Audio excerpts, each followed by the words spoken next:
Save 8% off your order at TruTechTools.com by using the Shop Talk discount code.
Hello guys, and welcome back to HVAC Shop Talk Live. This is number 20 out there. Man, oh man. The final poll today, by the way, was, will this show start on time? 31% said yes. I can't believe the number was that high. This must be new people. And then, of course, the opposite said no. 16 votes. Some people voted after the show was actually late, so that was kind of unfair, but whatever. Let's see who we have out there in the chat today. We have Old Handy Luke, Brandon Brenny. Got the internet fired up tonight. It's working. That's good, man. We have Steve, who is HVAC Residential Basics. We have Hamilton Mechanical. He's known as Hambone. Jessica Egan, one of the two Egans that have starred on this show as well. We have Waylon and Steph Wells, Entrepreneur Box. We also have, let's see, HK HVAC Dragon. And Clint Glasgow says, I didn't get a text.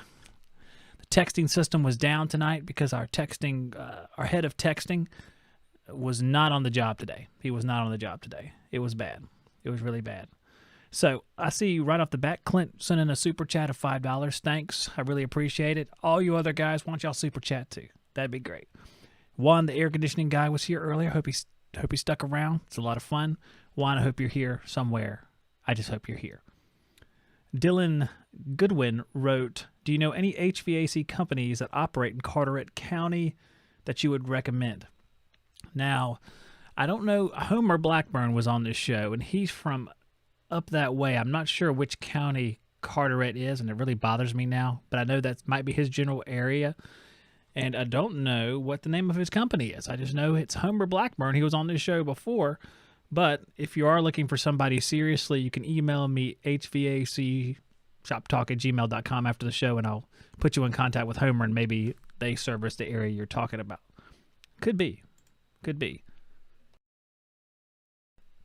So let's see who we have else down here. We have Adam Haichi, Dirty Waters TD, and Jason Hines, Skilled Trade Up alumni. Well, guys, we have a whole bunch of different stuff we can do tonight. I don't have a guest tonight. It's been so hectic here, and it's not HVAC calls, but it's also HVAC calls. I've been doing a few calls here. I'm building an office out behind my house so that I can move out of the house into the office and free up a room so everybody can take one step over, and that's consumed a lot of time out there. So I'm at the point now where the office is basically almost dried in. I have shingled half of the roof. That's what I did today. I don't have any pictures uploaded. I wish I would have. It's just I finished at 7-something. I ran inside, took a shower. I ate dinner. If I hadn't eaten dinner, I would have been on time. I just want to say that. If I hadn't eaten dinner, I would have been on time. And thank you, Juan, for sending in a $5 super chat. You actually sent it in when I said everyone else should do it. And okay, Juan is cool and Clint is cool. Now everybody else needs to do it. Okay? Or become a member. You can become a member of the channel. Hey, it helps me ship out these great prizes, and some of them are heavy, and some of them go far, far away from where I'm at. So that definitely helps, so I appreciate that. Hamilton says, I love Atlantic Beach. Yeah, that's talking about going that direction. When you leave where I'm at, which is in the greater Wilmington area of southeastern North Carolina, and you head north in a general northeast direction, you get to the Crystal Coast where Homer's at, and you have Atlantic Beach, and there's a lot of beaches up that way that are really nice as well. Dylan Godwin says, Trent Heating and Air was his company. They are in Havelock, which is right in my area. Hey, then call them unless they're the company that was there before and you're trying to get away from. I don't know. But you can call those guys if you can look those up then. Because Homer seems to be pretty good. He seems to be a good guy, knows a lot of stuff, has lived a life that I think has led him to the point of being a good technician. So I think you can call those guys if you haven't already. It's a good idea. Greg Meadows, hey, gotta eat.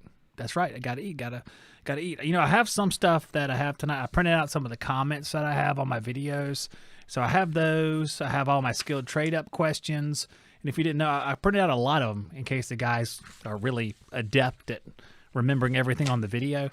Because I already released this video that we're going to use for skilled trade up. Before, I was just letting people watch it the day of, but it's already been released for a couple of days, and it's the Bosch service call that I did on, the house here, which is probably filling with water as we speak. So I will play it again during the show. So if you didn't watch it, I will play it again, but some people have had a head start. So you got to worry about those people being really, really good at that. Zach, you need a bed slide. What is a bed slide? I'm almost scared to ask what a bed slide is. All right. JR, hello from Charlotte, North Carolina. JR, I'm heading your way, man. In a couple of days, I'll be in Charlotte, North Carolina. For those of you who watch the Men with Issues show that we do on Friday night, me and Justin Beaver, we won't be doing it tomorrow night because I will be leaving to go. Well, let's just start back here. Let's start.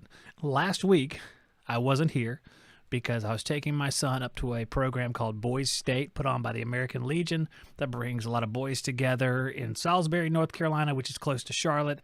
They get together, they form their own little government, they learn how government works and stuff like that. They have elections, they make policy, and that's where he's been all week. So tomorrow we're going to take off and we're going to stay in Salisbury and pick him up at his graduation for that event on Saturday. And then we're heading to Charlotte. And I've never been to Charlotte before. And my wife tells me, here's a scary part. Let me see if I can be scary enough here. We have to go to IKEA.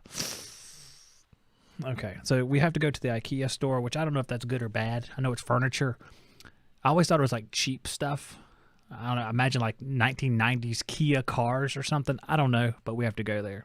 So let's see what else we have. For your truck, a bed slide. I gotcha. I think I understand now. It's a good idea. There are some questions about my truck in here too, which I'll try to answer. If you have any questions, guys, this show is going to be the show for that. If you saw something in the video, if you want my opinion on something, God knows why you would want that. But if you do want that, put it all in all caps or something, or do like Hamilton Mechanical just did and put at HVAC Shop Talk, because when I see that on my end, it's highlighted in orange. So it's really easy for me to see because I'll be looking back and forth between the camera and where the chat is over here. So, like I said, I'm going to be picking up my son, so there'll be no show this weekend, but I said we got to have a show. We got to have some kind of show. So I wanted to do something this week, make it nice and special. It's just me, guys. If I can't do this on my own, then there's trouble. I have to be able to do it with or without a guest. I have guests so often now. I'm used to having guests every time. I'm going to have to stand on my own 2 feet today until we get to skilled trade up. Then the prizes will keep you around. All right.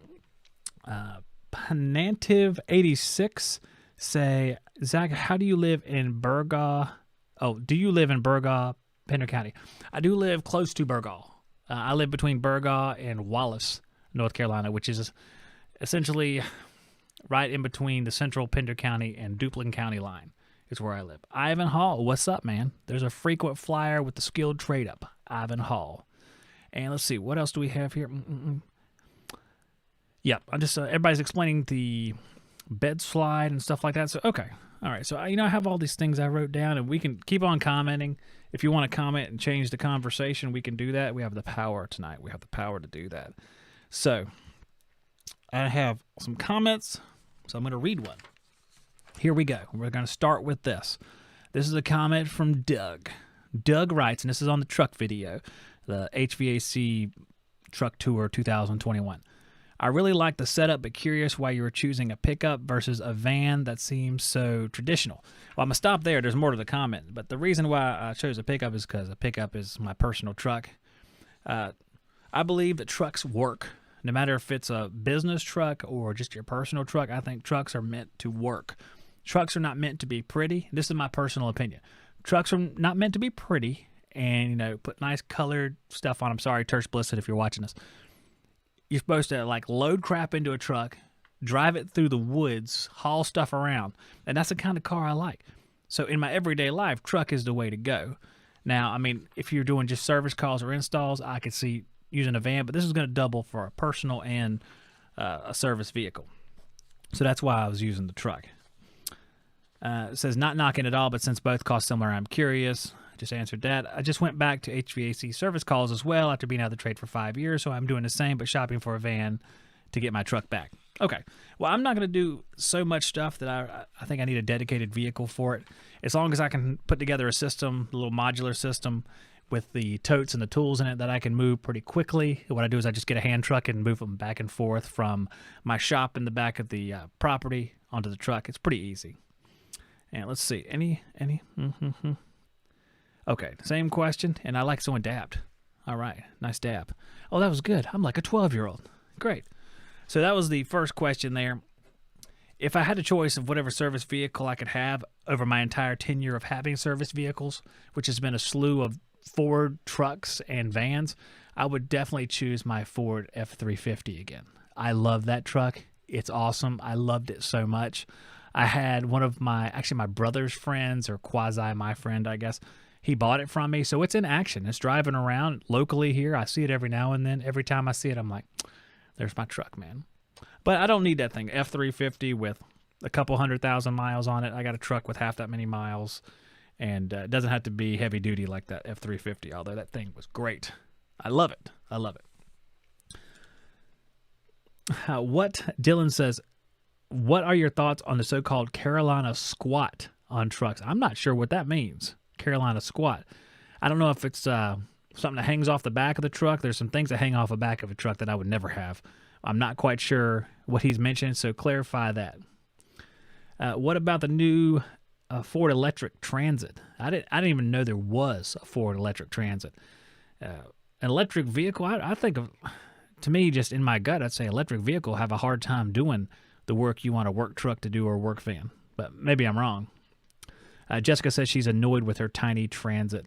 I've never had one of those. Ever since Ford went from the van style, like the E150, 250, 350, on into these Transits, I've never owned one of those cars.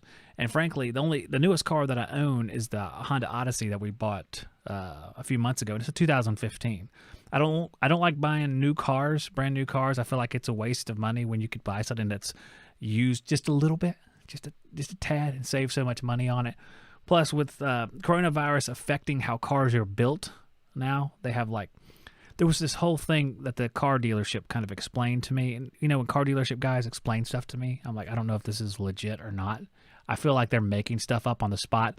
But there's this whole thing about coronavirus and the microchips that are in cars. It just sounds convoluted when I say it to myself now. But they said that if you are looking for a newer car, or you might not have access to one for a while because the factory for these microchips is backed up. I don't know, but it was causing a heck of a problem. It inflated the prices of used cars. The Honda cost a significant amount of money. I was really surprised at how much it cost, but we needed a new car, and it's worked great so far. Brandon says, Zach... Oh, let's see. Let me say that again. Let me go back to Dylan. Dylan, 6-shooter. You know what? I'm just going to keep going back because every time I stop, I see a different question. So let me scroll back here and see if I can't get back all the way. Okay, so the squat thing, the Carolina squat thing, is a way to do your suspension. So I'm not familiar with that. And let me see. There's several questions here. Hamilton says he uses his Sequoia as a work truck, hauls people, tools, ladders, works good for me at service station. That's a big vehicle, though. Is that a Toyota? It's a Toyota SUV, I think. Dylan says, you don't have all the trucks in your area that are lifted way up, but only in front. No, I have not seen a whole lot of just suspension work done on one end of the truck where it's jacked up like that. No, I've never seen that, I don't think. I'm pretty sure I haven't. I see the ones that are jacked up in general. And, if you jack up a truck because you're going to drive it through the woods and you want to go through like 1.5 feet of water or something like that, or whatever your intention is, hey, that's fine with me. If you jack it up just to jack it up and, have chrome things that are pretty, I don't care about that. And Zach, Google Carolina squat. It's not dirty, but you will laugh hard. People actually think it's cool, but it's not. Maybe we should Google this stuff. Let's see if I can crash this stream by Googling something real quick, guys. Let me bring it up. I want to see this Carolina squat thing. You have to bear with me here. For people who listen to this as a podcast, I apologize that you might not be able to see what's about to happen. Oh, okay. Let me bring up this picture right here. Maybe I can drag it right in front of my face. See if you guys can see this stuff. Okay, yeah, you can sort of see that. So this is the Carolina squat truck, and basically we see a whole bunch of trucks that have, they're jacked up on the front end like a foot taller than the. I don't know what the point of that is. I really don't. That's kind of a strange thing right there. I don't know why you'd want that. Okay. Let me bring this back. That is weird. Okay. So I would never do that. I don't know what the purpose of that is. And like I said, that's where your truck stops being a truck and becomes a showpiece. It's like one of them dogs, like them poodles that have little puffs here, and on the backside, but they don't remember how to be dogs. I mean, they're essentially in their heart, they're still dogs, but they've been dressed to become something else, something they're not. That's what happens to those trucks right there. All right, let me keep scrolling down. Yep, he says Toyota Sequoia is pretty much the same as a Tundra. Okay, yeah, that those trucks. There's no purpose for those trucks. I don't know. Let's see. I think that is it. I thought I saw one more question. No. Okay. All right. I'm going to show, if you guys have something to ask, just go ahead and put it down in there. If you could write my little channel name, like at HVAC Shop Talk, that helps out a lot because I can see it a lot better. But I'm going to go on to the next question here that I had, or comment that I had. 95,000 Roses writes, cool video. This is the truck video again. Not the absolute minimum for HVAC work, but like the minimum for a full service truck. Why not just YouTube that truck window, the one that's broken in the back? I know you got the skills, which I appreciate, 95,000 Roses. Granted, the part from GM might be crazy high, but also probably can find aftermarket that would get you by for much cheaper. I do believe in my heart that if I really wanted to fix this truck window problem, I could get back there and fix it, and YouTube would be essential. The question or concern is that, like a lot of things that we do, guys, back when I worked in the field, I would have a guy come and cut my grass when I was doing service calls in the summer because I was just so busy, I didn't have time to cut the grass, or I didn't want to cut the grass, or maybe a combination of both. I got done at work, I didn't want to get out in the heat and do it again. And that's kind of the same area where this window falls into. It's like I'd pay the guy because everything going on between building the office outside, which I try to dedicate a significant amount of time to, and how the day usually goes here is, and I'm not complaining at all. I'm just explaining what happens. In fact, I say, just like I say to my wife and everybody else, I love my life. It's fantastic, but it can be hectic. A lot of times our son Jackson, hey, wait a second. I think I have a great picture of Jackson. There he is. Our son Jackson has some issues. He's autistic, and he goes to some of the therapies like speech therapy. He has a few things that he does in that area, and I personally do a lot of that stuff, and I'm very grateful. I'm very thankful to God that I can do that stuff, that he allows me to be with him in a way that I wasn't with the previous children because I was out doing service calls. But because of that, my schedule is affected, of course, and I do a lot of work in the afternoon after those things are done, sometimes before, and a lot of times I work into the night on the Shop Talk stuff and the podcast stuff. Again, I'm not complaining. I love it, but it can be a lot, and sometimes I just cut stuff out for the convenience of it. Okay, let me see what we have here. I have a poodle named Ted. That's what Brandon says. I don't mean any offense to your poodle. If you do have a show dog, Brandon, I'm very sorry. That he jumps up on buckets and then you tell him to sit there and he sits there like this and he moves again or something. I'm very sorry. He's not a manly dog. That's funny. Hamilton writes, when you going to bring your family to Dollywood and have dinner with me and my family? Okay, Dollywood is in Tennessee, so that is definitely possible. So if we're talking about Dollywood in Tennessee, that's absolutely possible. It's what happens when you talk live and you talk a lot. Errors start after a while. Have to stop and regroup. No, absolutely, we could find ourselves in Tennessee. We've gone to Boone twice in the last year or so. My family takes strategic vacations that are cheap yet still entertaining. So Boone, that applies. We went during the leaf change last year, as did about 1 million other people that went in Boone. Boone's like a little like 15,000 people or something like that. All of a sudden there's like 100,000 people there lining every mountain byway to see leaves. It's annoying yet beautiful, actually, at the same time. And too bad there's not a secret spot to go to. So that's what we try to do. And that's not too far away from Tennessee because I had dinner with Chuck, and Chuck lives in Tennessee. Comfort Plus, you guys know him. If you don't know him on YouTube, Comfort Plus, that's a good channel. There's a lot of junk out there on YouTube, and Chuck is definitely not that. He's a guy that is an upstanding guy. I have like 110% respect for him. He's just a cool guy. It was a pleasure to meet him. I had dinner with him in Boone. He's from Tennessee. He drove over, and then he went back afterwards. I think he said it was like a little bit over an hour to drive back, so it was really nice of him to come meet me. And I didn't get a chance to meet him the last time we went, but I plan on doing it next time. So that's definitely possible, Hamilton. If we stay in touch here, I think I have your email address, so if I do go over there in the Dollywood area, because my wife has talked about Dollywood like 50 times. After Beaver went, though, last time, he said like the lines were horrible and there was masks, Nazis or something, he said. I don't know, but it seemed counterproductive to go last time, but in the future I'm sure we will. So we'll have that dinner. Hope you like Mexican food. That's all I'm going to say. HK HVAC Dragon, HVAC Shop Talk. Honda and many other car manufacturers are very back to delivery new vehicle. That's what happens when writing stuff. I would be the same way, so don't worry. So they are sending mail to sell them my 2-year-old Honda at a very good price. Okay, well, I think I understood that. And, okay, all right. I didn't really understand it. I'm sorry. Okay, let me see if I can scroll down because a bunch of people have commented since last time here. Hello, Susie. Good to see you, Susie. Susie. Dollywood is awesome. Okay. Great. Maybe it's just Beaver. Maybe Beaver's just a crabby person who doesn't like to have fun. I don't think that's true, but you know what? We could speculate. Okay. All right. Looks like that's all the questions. All right. I see Hughes Man is here. Hughes Man, we're going to have a talk on this show coming up real soon. Again, I'm very busy here lately, so I touched base with him like 2 weeks ago, and I intend to continue that at my slow pace that I've created here. But I'll be out of town again for the next 3 days. It's been like that. My son's going to start visiting colleges, so we're going to be leaving periodically to go visit colleges, including Virginia Tech.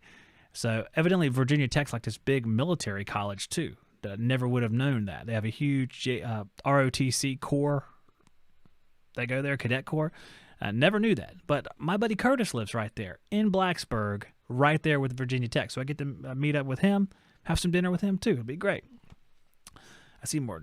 Hey, Zach, how about some geothermal talk? Well, I've never put in a geothermal unit, so it would be a very uneducated talk from me. I can only tell you that I've never put them in, and I've talked to a few guys on the podcast about them. A lot of people love them, but I couldn't. I could explain my understanding of them, but it really wouldn't be beneficial for any of you guys since I don't know much about them. But a lot of people love them. Roger says, if you ate dinner with Chuck, you must have had pizza. Believe it or not, we had Mexican food that night. We had Mexican food at a little restaurant in Boone, but we were talking about going to a pizza place in Roan Mountain, which is in between the two locations where he lives in Boone. That never came to fruition, but we actually had Mexican food. But I'm sure next time we'll have pizza. Should have had pizza. Should have done pizza. You're absolutely right. Man. HK Dragon says, so sorry, Shop Talk. Hey, don't worry about it, man. I've written some sentences. You should see my voice text to my HVAC friends out there. A lot of you guys know some of the guys that I talk to. I talk to Chuck quite frequently because he's been building his house and I'm building an office. So I'm like a miniature version of Chuck. It's like, hey, Chuck, look what I did. And Chuck's like, hey, look what I did. So we do that a lot. And then some of the voice texts that come out and it's like, I don't know, man.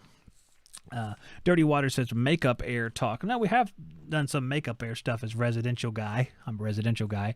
But may not be the makeup air that you're talking about, some of the conditioned units that you'd see in a commercial environment. But makeup air sucks. Okay. Well, we'll get to that in just a minute. I'm going to read one more thing from the Bosch video. Okay, so this is from, I think the next few are from the Bosch video that I did where my drain pan was full of water, the big mystery. And the name here, I don't know how you pronounce this, but we'll say ASDAZ. I don't know.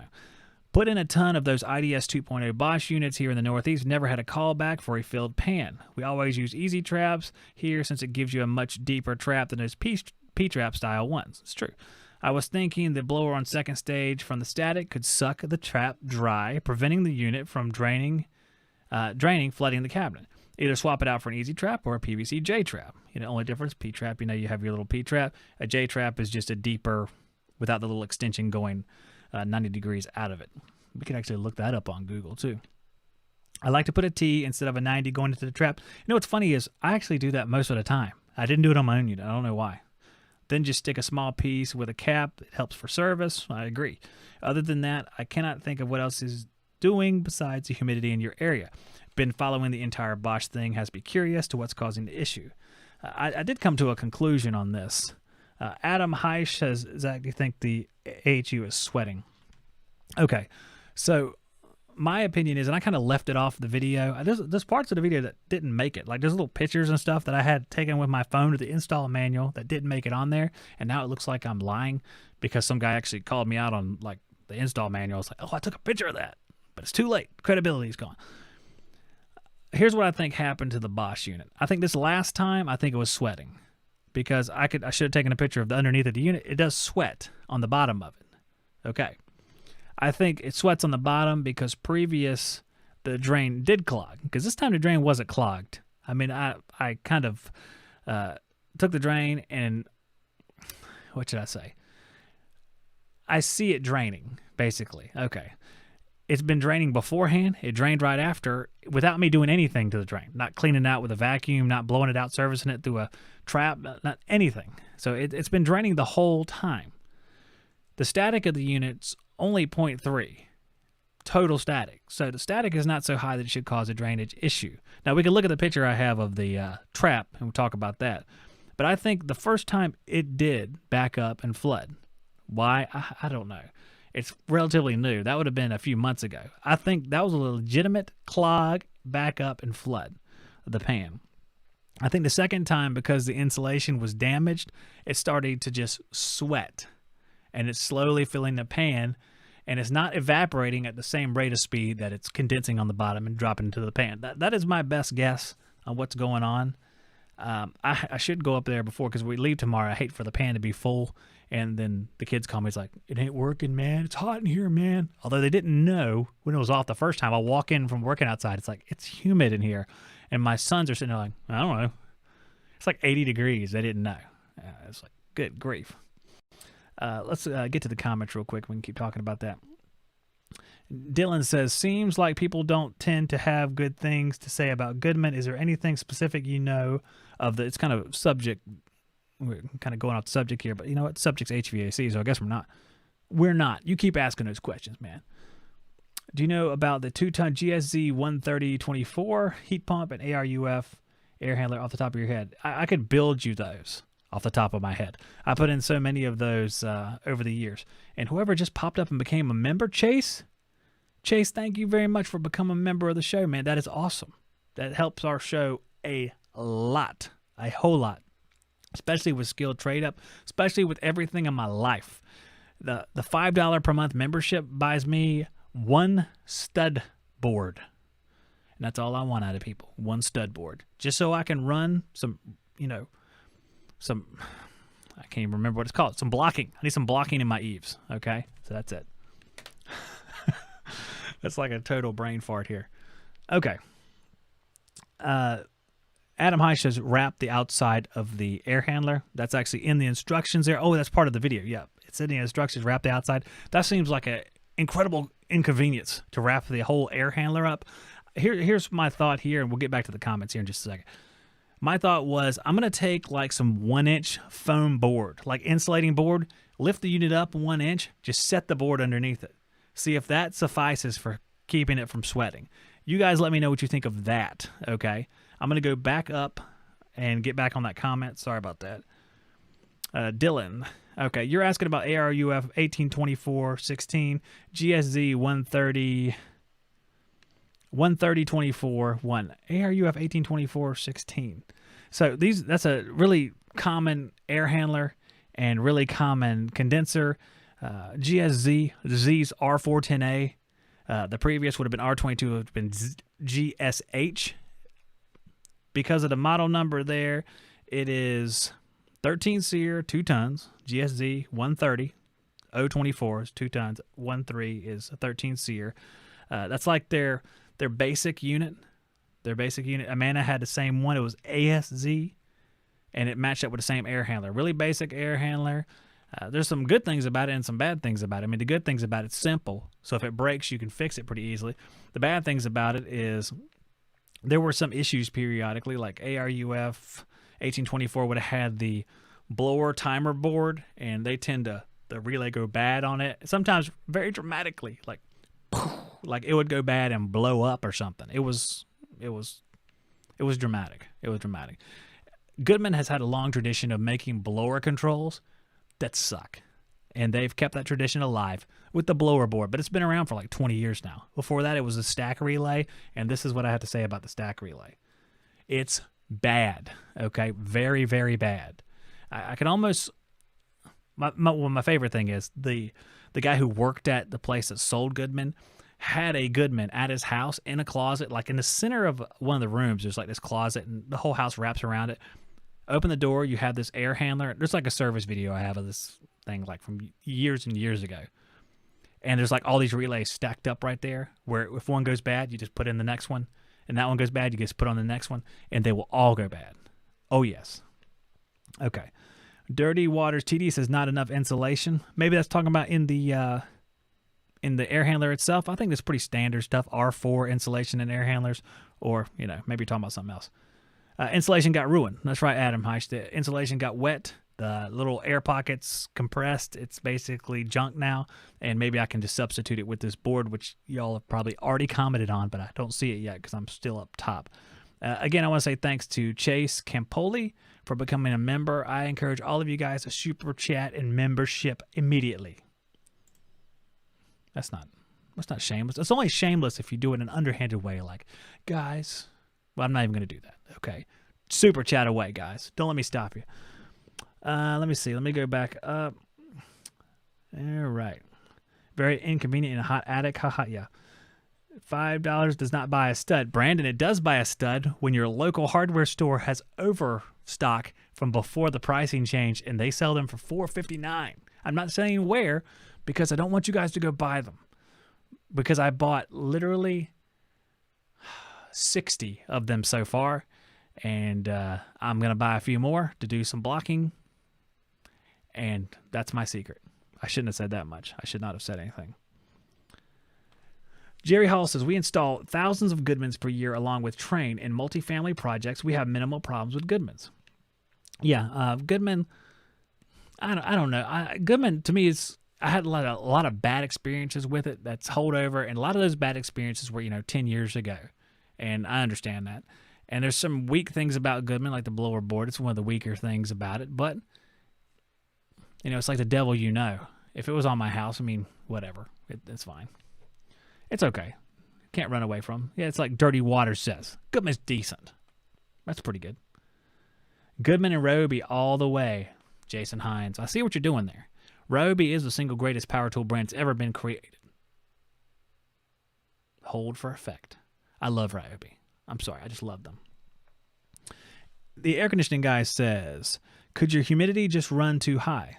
Well, the humidity is high here. It's like similar all the way through the southeast United States. We have high humidity. I think there's so much more to this, and the Bosch has seemed, in my opinion, to improve over time. Now, if the Bosch improved with humidity removal, now why would that take place? Why would the humidity removal improve over time? What's changing to make it better? the first thing I thought of is something that actually Chuck had talked about with me, Chuck Pierce, Comfort Plus. Go subscribe. He's wonderful. He said, well, your building products initially, when you finish a house, have this latent storage, that all this humidity stored up in them that has to be dealt with over time. And he said it could take a while. So that's possible. And I believe that's true. Also, I didn't change the filters for a long time. So the static went up on the X13 motor. That means the blower speed went down. That could improve it. Of course, that same blower speed going down is going to change the temperature of the coil. When the temperature of the coil goes down, supposedly the machine is supposed to respond to that, and it would ramp down. But maybe there is some small effect of cooling where it's a little bit colder than it normally would be, that temperature difference between that and the attic, and then you have condensation. Could be. All right. Could your humidity just run too high? Okay, we answered that one. Do you have PayPal or something that doesn't take a % from donations? No, I mean, PayPal, I do have PayPal, but the good thing about memberships and stuff like that for the channel, and just speaking from like a marketing perspective, which I'm a marketing genius, but if you see guys that are members, you're like, oh, that's neat. I want to do that. That's the appeal of it, I think. I think that's why YouTube does it. So when some guy does it, you're like, oh, that's neat. I can support him that way. And then also I can tell everybody that I support this guy. And people like doing that, okay? Is it virtue signaling? I don't care if you're a member. I care otherwise. Just kidding. But I appreciate it. I do have PayPal and stuff like that. So if you really did want to make a donation, you could do it that way. But membership has other perks and benefits besides just donating. It's like it's like a beacon other people can see. It sounds stupid, but it's actually how it works, I know. Let's see. Ted's here. What's up, Ted? Former guest of this show a few podcasts ago.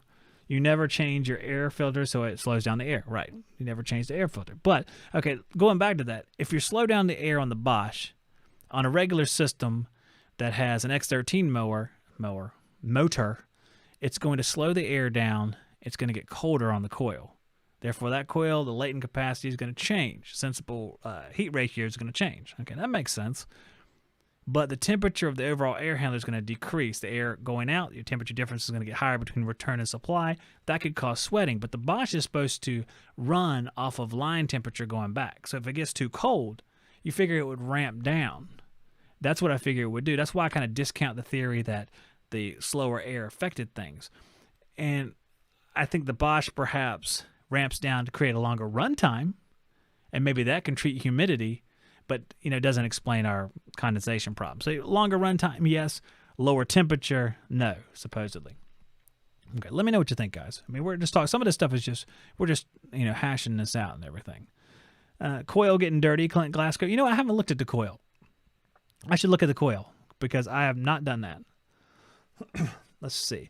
Greg Meadows, a similar issue with the train unit, and the drain trap wasn't deep enough and it would suck the trap dry. I would assume that on the ones where that was the case, the static would have been high. Now, I don't know what the static was when my filters loaded up. So that would be a good question, actually. So maybe it did go up enough where that was an issue. That's possible. And I could probably simulate that by blocking some of the return air openings off and then measure static. But like I said, when I initially installed it, where that video is online, it was a 0.3 total static, so it was really low. Does it have a TEV, TXV, or EEV? I got you. It has a regular TXV, just a regular thermal expansion valve. Nothing electronic. I think the outdoor unit probably has electronic. I think most of the inverters, even if they have a mechanical TXV, they'll have an electronic outdoor. For whatever reason, that's beneficial, I guess. Maybe the Bosch sucks, so it works bad. I like the earthy wisdom from Brandon. Maybe it's just a bad unit. And I feel bad because in the video there, I'm going up the attic access and I said, let's go see what this piece of crap is doing. And I almost regret that because the issue in question may not be Bosch related. It may just be something, maybe the dirty filters related.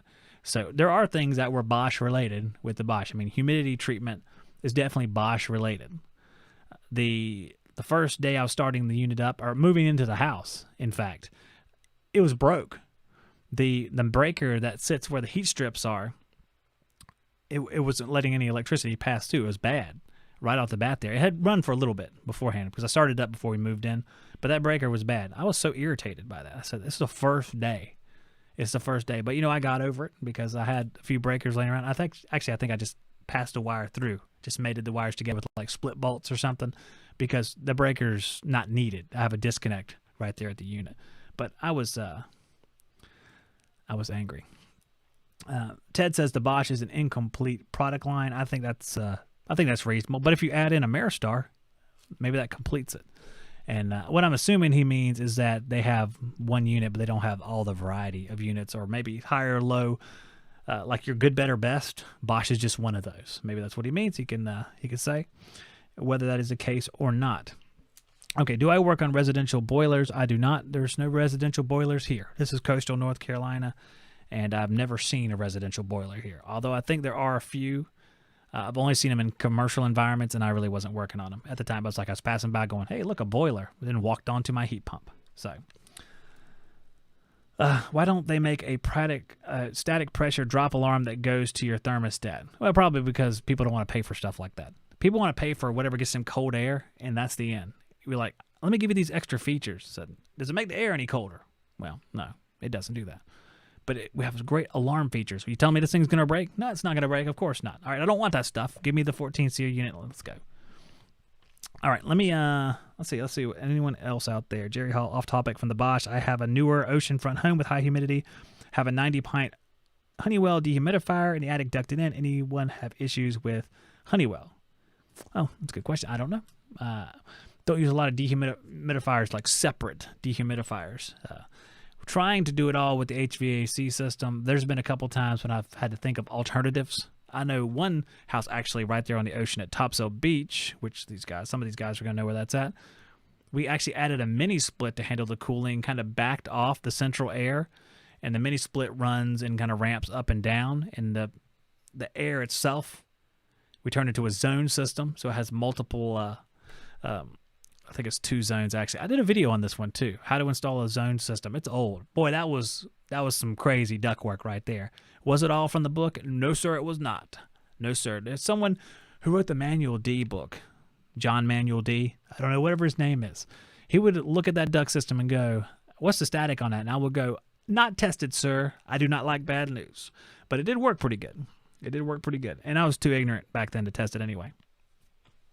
Why is the NC H31 HVAC license test so challenging in comparison to other states?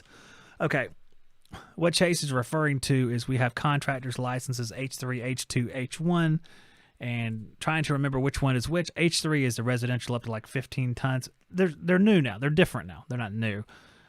The H3 license used to be a license by itself. That's the one I have. North Carolina H3 23041. Go search for it online. Type in Psioda 23041 and you will see Zack Psioda.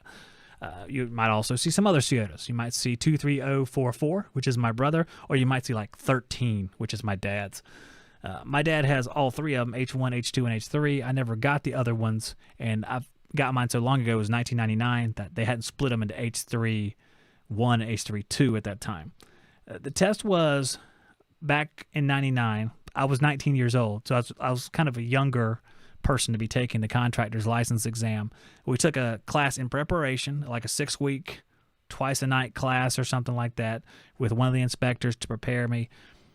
We passed it the first time. Both me and my brother passed it. We went up to the campus at NC State and took the test. It was really exciting. I was kind of young. I actually found out, I remember in November when I went to Roanoke, which is near where Curtis and Virginia Tech is, speak of the devil, I got the call and found out that I passed. It was difficult, but with the class, it was definitely not an issue. If you were not going to take like a class in preparation, it would have been a lot harder. Let's see. They're talking about dehumidifiers out there, some boilers. Yeah, Luke's from a little bit north and west of me. The climate's a little bit different there. On the ocean, no boilers required here. It's heat pumps all the live long day. And periodically, and the only place you're going to, get away from that, sometimes, you have natural gas in some of the towns. They have natural gas appliances. You have some LP stuff in the country where people just don't have the power, because you'll have older houses. And like if you look at like the house that I'm living in now, the main panel is 200 amps. But you might go to an older house built in the 40s or 30s that has a 100 amp panel where they don't have enough to run strip heat in their dryer and all this stuff. So they might go for LP gas. So you have some decisions made in that area. So there's a significant amount of gas It's less than the heat pump amount, though. And then in some of the manufactured homes, especially there, you'll see electric strip heat with air conditioning. Typically, when I got into stuff like that, when they wanted to update those, we would put in a heat pump with the furnace and use the electric strip heat in the furnace for supplemental heat. And if it had like a full-size electric furnace, it might be like 15 or 20 kW, then you would just disable some of those and just use 10 kW. Brandon says, I prefer working on furnace and boilers to ACs. I like ACs. I've always liked working on ACs and heat pumps. Don't see a lot of furnaces, so it was kind of novelty. Bought a combustion analyzer. Don't have one now, but have one for years. I think I ended up selling the Testo 320 to Joe Shearer. Everybody knows and loves him. He's got a YouTube channel as well. Doesn't do a whole lot on it, but he has a YouTube channel. I just always like working on heat pumps, and it's good. I like that because that's all there is here. It can be kind of annoying in the wintertime, especially when it's snowing, where some guys might be able to walk inside and work on a furnace, heat pumps outside, you have to work on defrost controls, but that's kind of a rare occasion here at the coast. And now there's some in-talking in between the people now, so I guess I'll use this to go to another one of these comments. And we had Medley Heating and Air Conditioning. And Medley says, I stopped selling this air handler, referring to the Bosch, after 3 of them wouldn't stop sweating.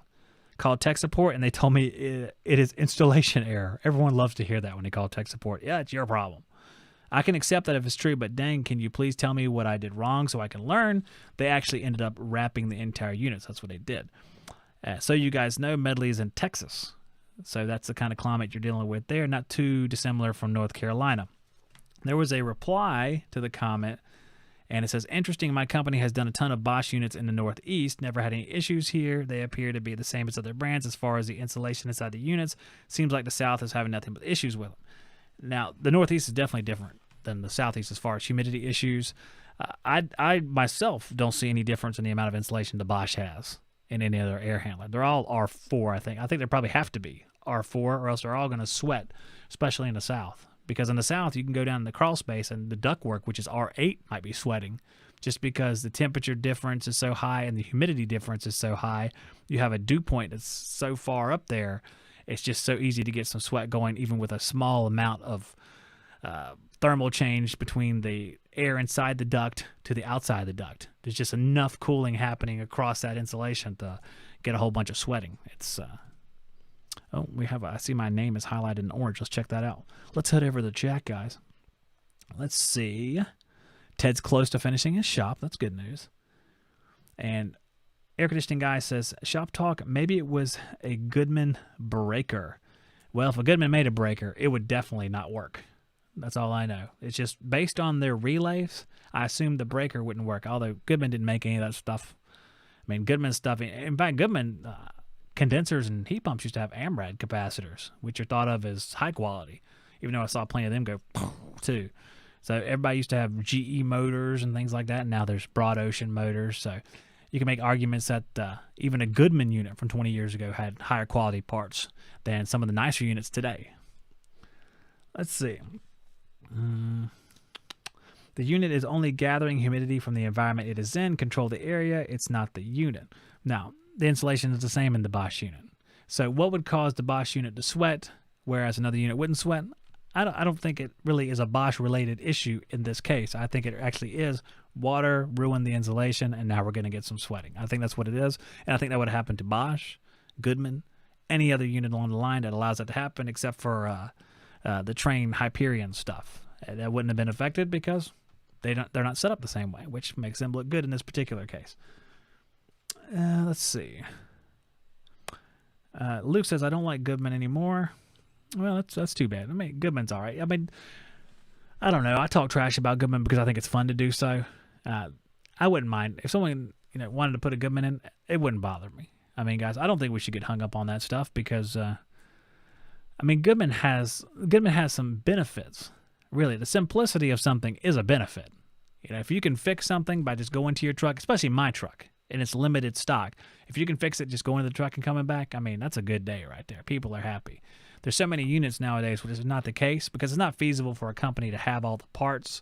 And depending on the size of the company, may not have the just the capacity to stock all the parts. Like if you were a small company and you wanted to put in really high-end stuff, you're not stocking all the different high-end parts.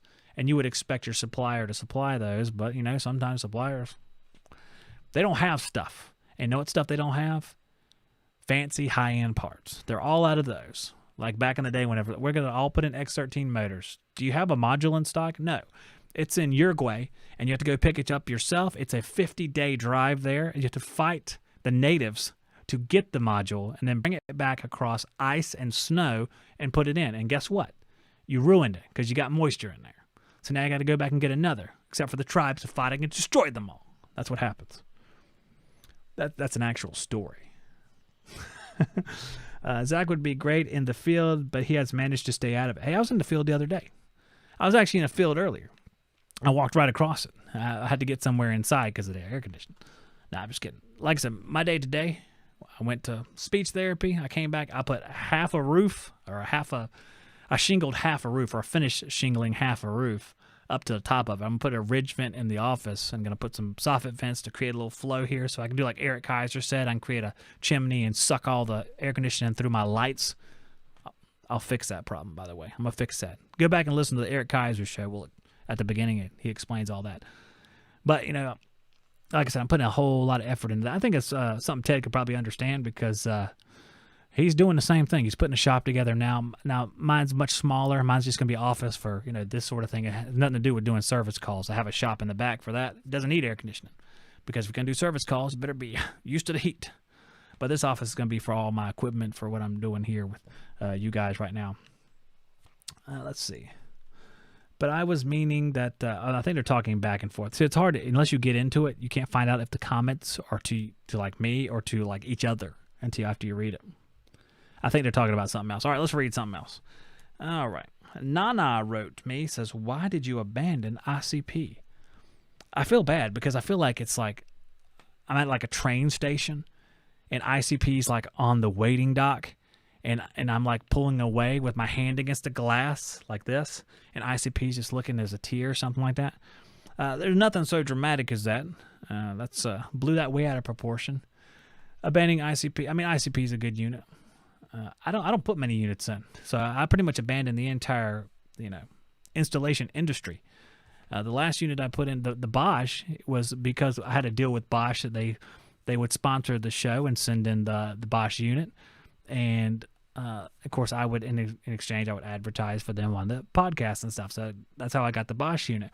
And I was excited about it because it's a variable speed unit, and being a country man as myself who'd only been used to single stage units and, things that ran because there's little belts on them or, just one switch that goes on, off. The thought of a variable speed unit intrigued me, and I felt like I was cool, like all the other kids that work on these things all the time. Little did I know, the devil was in the details. No, I'm just kidding. I think we're going to get it ironed out. But that's how the Bosch came to be instead of like an ICP unit. But if I didn't get the Bosch, I probably would have got a Ream unit. RP14 is pretty good, man. I like those Reams, man. They're nice. Not quiet, but nice. I like them. Let's see. Air conditioning guy says, Zach, you're fighting against the marine layer. Yeah, we live in a special spot here. It is an uphill battle.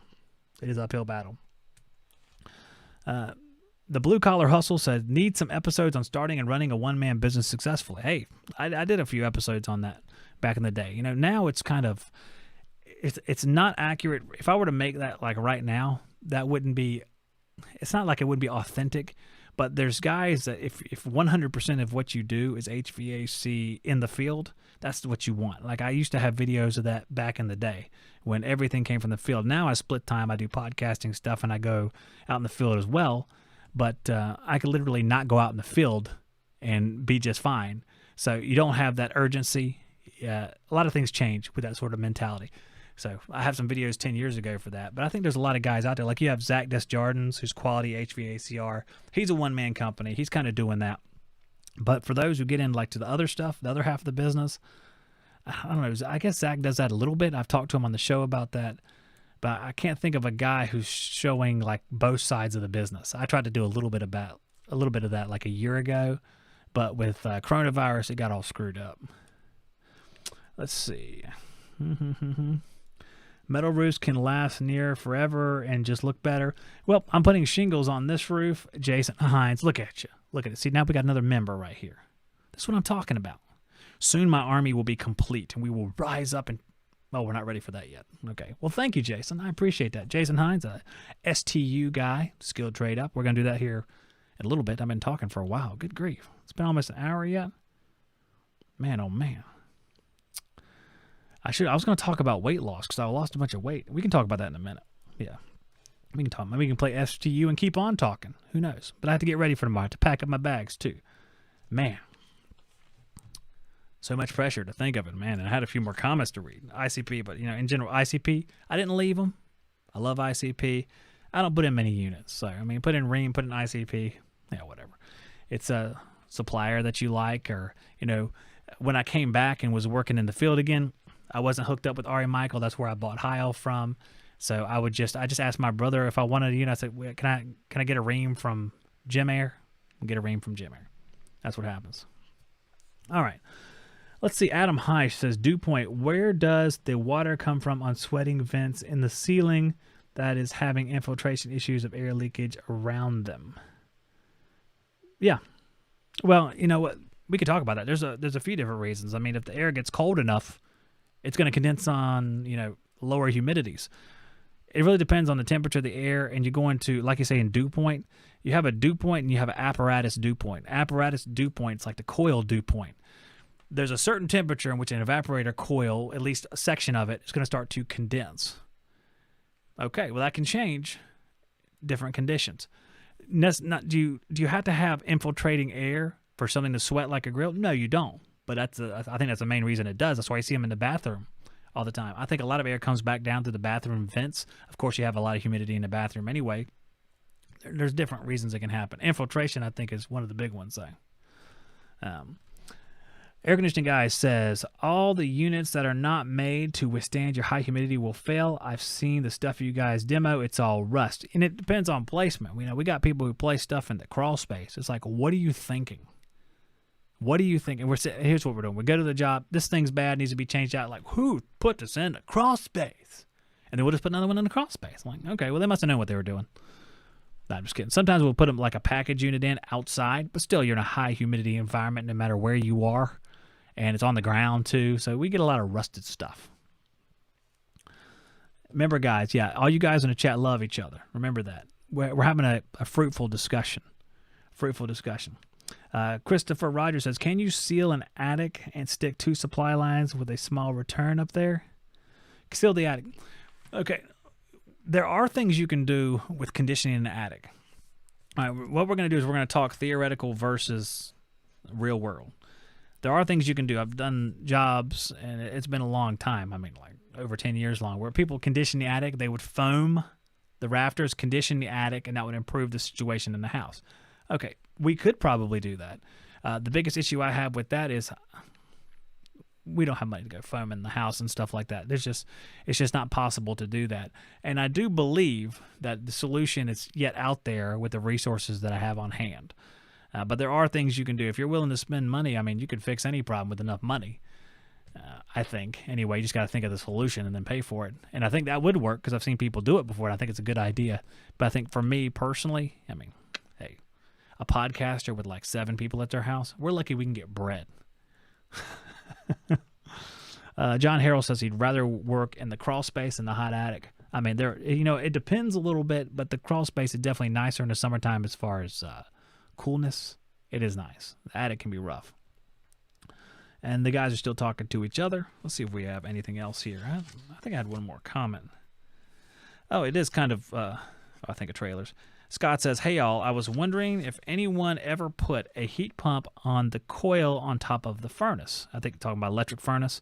Part name and number would be great. See, I ignore that part name and number. Yeah, I don't work at your supply house, okay? Part name and number would be great. Go on Amazon. You know what I'm saying? Would like to use a TXV. It's like he's ordering it from me or something. Yeah, you can put a heat pump coil. It's just a regular coil. A lot of times. They might have a specific one, like if you have a trailer brand like Mortex. I don't know if they have specific ones for heat pumps, but, a lot of times you just get a coil, hook it up to a heat pump, make sure it's properly sized, because in heating, you don't want it to be like 1 million PSI on the high side. That's an actual number, 1 million PSI. You have to make sure that's the right size coil, physical size. Because, you know, you can have Mortex coil and you can have a 4-ton coil and you can have one like this and one like this. They'll be different. They'll have different rows, different heights and stuff like that. They'll have a different volume. So if you hook a heat pump up to it, you may have a bad day. Like the microchannel coils from Nordyne. Bad day. Personally felt it. They said it was fine at the supply house. I should have known better. I had my doubts, and you know what? It was not fine. Let's see. Crawl spaces, blah, blah, blah, blah, blah, blah, blah. Let's see. Brandon, I'd rather work at a basement. Hey, I'm with you, Brandon. Adam says, what makes a coil a heat pump coil other than PSI ratings? You know what? It may not be an issue at all. It may be just PSI ratings, because, you know, your heat pump's going to, just imagine the head pressure you run at cooling is going to have to at least handle that plus a little bit more in heating, because if you're going to get heat off of something, and this is my thought on this, if you're going to get heat off of something like a heat pump, you're not going to be able to make it too efficient in heating. I mean, in cooling, you can have like 18 SEER. You ever notice that? There's like an 18 SEER unit, but when it comes to HSPF, they stay pretty low. Because I think if it's a high HSPF, which is the heating performance rating in efficiency, then there's less heat. The head pressure comes down. It seems like there'll be less heat. So I think I got that right. Maybe. I don't know. Yeah. Waylon's right. You guys hit the thumbs up button. If you don't hit the thumbs up, YouTube dies or something. Or, you know, either hit the thumbs up or become a member. I'll let you decide, guys. Like I have any power over this. And let's see. Metering device would be better. I don't know if they're still talking. Yeah, metering device would matter. Yeah, metering device would matter. Yes. My wife wants me to move to Florida. I told her I'd have to find a new career because I'm not working in that crap. What a good thought that is. I wouldn't want to work just being halfway to Florida. It's awful. The 12 months of summer. All right. Well, that's all my comments here. Sorry, North Carolina. All right. Roger said you already hit the thumbs up. Well, everybody but Roger needs to hit the thumbs up, okay? And I just want to show something. Okay. If anyone has any other questions, comments, or whatever, go ahead and put them down there. And I wanted to show that there was, I took a picture of the Bosch manual, and this came up in the conversation. This is what they wanted right here. Now, I am supremely confident that my trap is not quite this deep, for sure. So we have 3 inches from the exit of the coil pan down to the exit of the trap. And then we have an additional 3 inches of trap below that. So a total of 6 inches. I know I didn't do that. I know it's not quite that deep because it's just a standard P-trap. Here's a picture of what I did. You can see that it's not that deep. Now, is that the cause? I really don't think it's the cause. With my level of static pressure, I don't think it's the cause. But if you're going to be technical, look at that picture. That is not, it's not as deep as this picture shows. So there you go. That part was correct. And this is what it looked like when I read that. Whoa, man, it's like Spicoli's face. Whoa, you know? All right. So this is going to wrap up the informational part of the show soon. And we're going to play some skill trade. Maybe we'll talk a little bit afterwards. Probably not. It's going to be late. Maybe. I don't know. We'll see what happens. But, guys, this was fun. We're going to play a little skill trade. What I'm going to do is I'm going to play probably some sponsor ad or something. And then I'm going to play the video that we're going to be asking questions from. So if you haven't watched this video yet, which is going to be the Bosch video, watch it closely if you want to play. Because when it comes to the other side of this thing, it's about 8 minutes long. I'm going to bring some people on live. We're going to play for some stuff. All right, the stuff is nice. I can show you the stuff. We'll just do that. We'll just do that afterwards. So I'll show you some stuff in a minute. I'm going to go to the bathroom while this is playing, okay? So let me play something for you guys real quick. We're going to play that video, then we'll come back. I'll put a link in the chat right before or right when the video is getting finished so I can bring guys on the air that want to play. We're going to take 3 people. 3 people can play. And I have a whole bunch of questions written out right here that go along with this video from easy to super hard. And I hope that we can weed everybody out and win some stuff. Brandon's like, I would play, but it's the internet, man. No. Brandon's internet's just the worst, guys. You know, just to let you know, whenever he logs on, it goes, boo, dee-dong, dee-dong, dee-dong. That's what it does. So, all right, we'll be right back. I'm going to play a quick ad here from our friends at Yellow Jacket. Like I said, we have great sponsors for the show, Yellow Jacket, Refrigeration Technologies, Navac, EWC, TrueTech Tools, RLS, good sponsors of the show. RLS is the press fittings, formerly the Zoom Lock. That's RLS. So, and you guys are familiar with everybody else. EWC is the Zone products, really, really awesome. In fact, I have some up in the attic right now. If I ever finish the other products, we'll install that. You'll see the video of that. Navac, the pumps, man. The pumps are great. Refrigeration Technologies, they have all those chemicals that you guys know and love. And Yellow Jacket, there's some new products coming out that I think they're going to send down here. Actually, we have one of them here. I'll show you guys a little bit later. But all right, let's do Yellow Jacket then. Let's do that, and then we'll play the video, and I'll see you guys here in a few minutes. Wait a second. It's a nice riff right there. All right, I'm gonna disappear.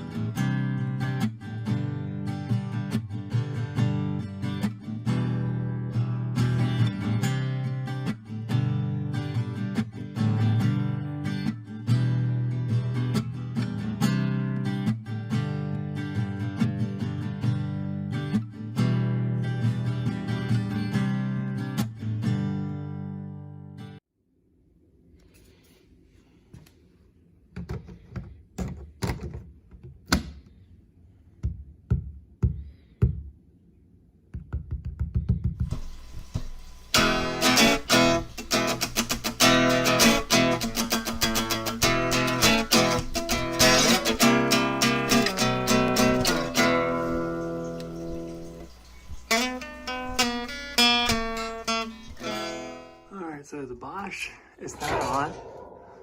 Ready to go up in the attic. It's a nice cool day. That's great. A couple spiders. That's all right. We had to kill these spiders and get up in the attic, and hopefully we'll see why this piece of crap isn't working again. Looks like it's backed up again.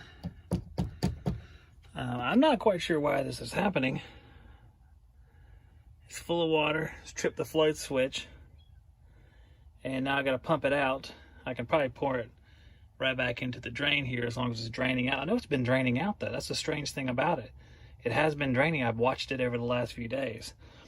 I'll go back into the installation instructions, which are right up here, to see if I trapped it wrong or whatever, and I'll give you guys some feedback after I vacuum this sucker out angrily in the heat. It is hot. It is hot. And the darkness back there looms death.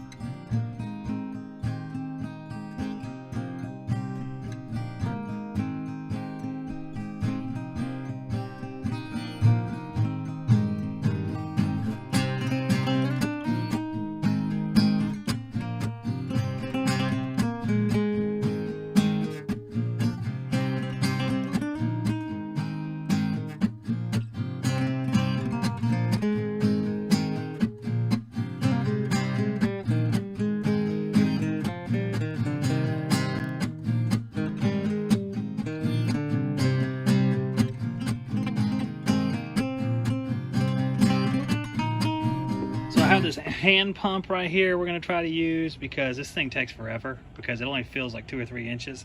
So I went out and grabbed it. We're just going to pump it directly into the drain, which went outside. I checked it out there. The unit's now running because our water level is low enough. So we're going to pump this sucker out, and then I'll do a little bit of investigating, try to figure out what's the deal here. Is it the way I set up the drain? Is it the fact that it's sweating underneath and slowly filling the pan? I don't know. We're going to have to stay on top of this a little bit better than I have been. This thing actually looks like it works pretty well. You guys can't really see the hose, I guess. Here, I'll try to hold it up. You see the water going through it. I think this is going to work much better than that shop vac over there, for sure. You can see the water going into the funnel pretty well.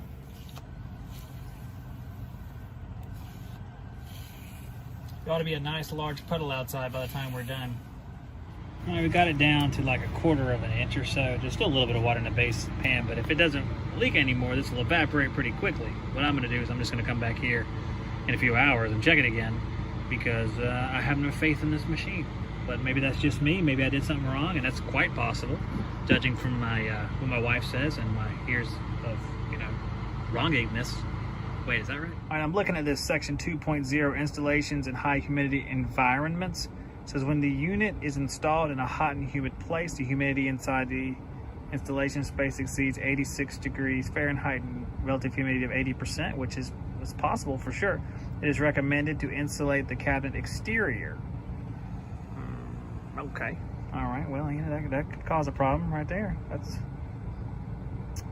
Use glass wool or polyethylene foam as insulation. The thickness should be more than 2 inches and must fit inside the installation space opening. Condensation may come from the surface of the insulation. Be sure to use insulation that is designed for use with HVAC systems. Condensation may be produced on surface during cooling operation. It is recommended to use auxiliary drain pan and secure the unit firmly to prevent it from falling. Well, I got the auxiliary drain pan here. Of course, we have our Dollar General multi-purpose funnel, making sure everything's fine. The issue I have here is that makes sense because if we are sweating on the bottom, but we're not sweating anywhere else. See, that's the thing. If we were sweating all over the cabinet, because the whole cabinet should be about the same temperature on the outside, and then if we have a high humidity, which is causing it to sweat, it should sweat uniformly, I would think. You guys give me some feedback on that, Florida people. But I haven't seen that. Just see sweating on the bottom, which could be from water coating the inside of the bottom, cold condensation water. And plus, there wouldn't be water on the inside, right? Forgive me, I have my do-rag on. I took my glasses off so I could read because I'm over 40 years old.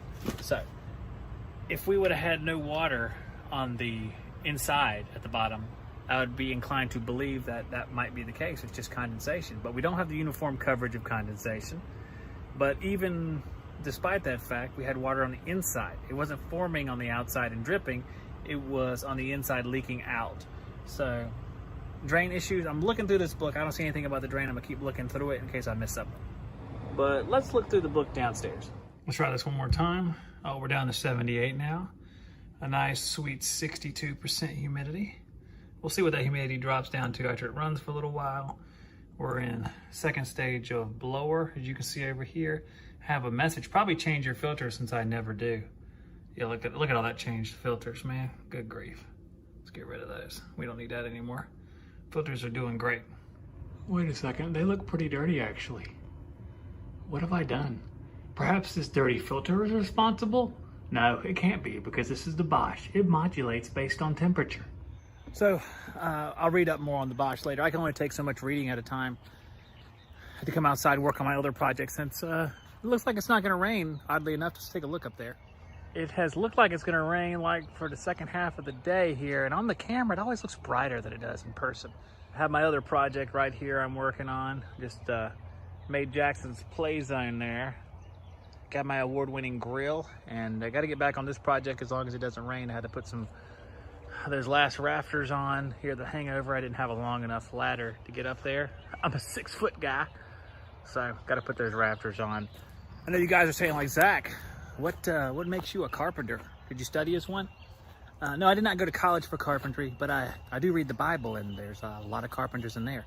There's even some blueprints, so you can build yourself a very fine tabernacle too.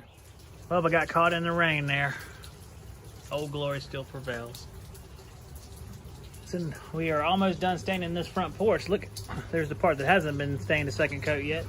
And every day we try to do that, it rains more and more. Well, we'll see if there's a break in the clouds here in a minute. I got to try to put up at least those other 2 boards today. That's my goal. Well, as I sit here on the front porch, I can hear and feel the storm outside that's coming at us here. We're down in the Wallace, Rose Hill, Burgaw area, which I'm zooming in on, which has been clear pretty much all day.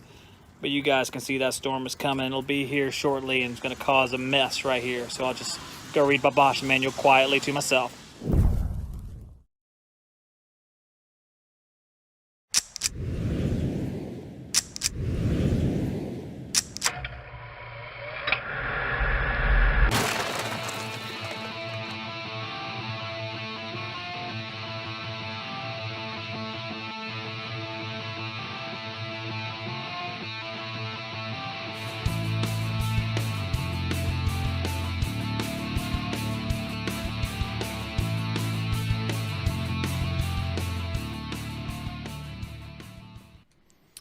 All right, it's time for some skill trade up, bruh.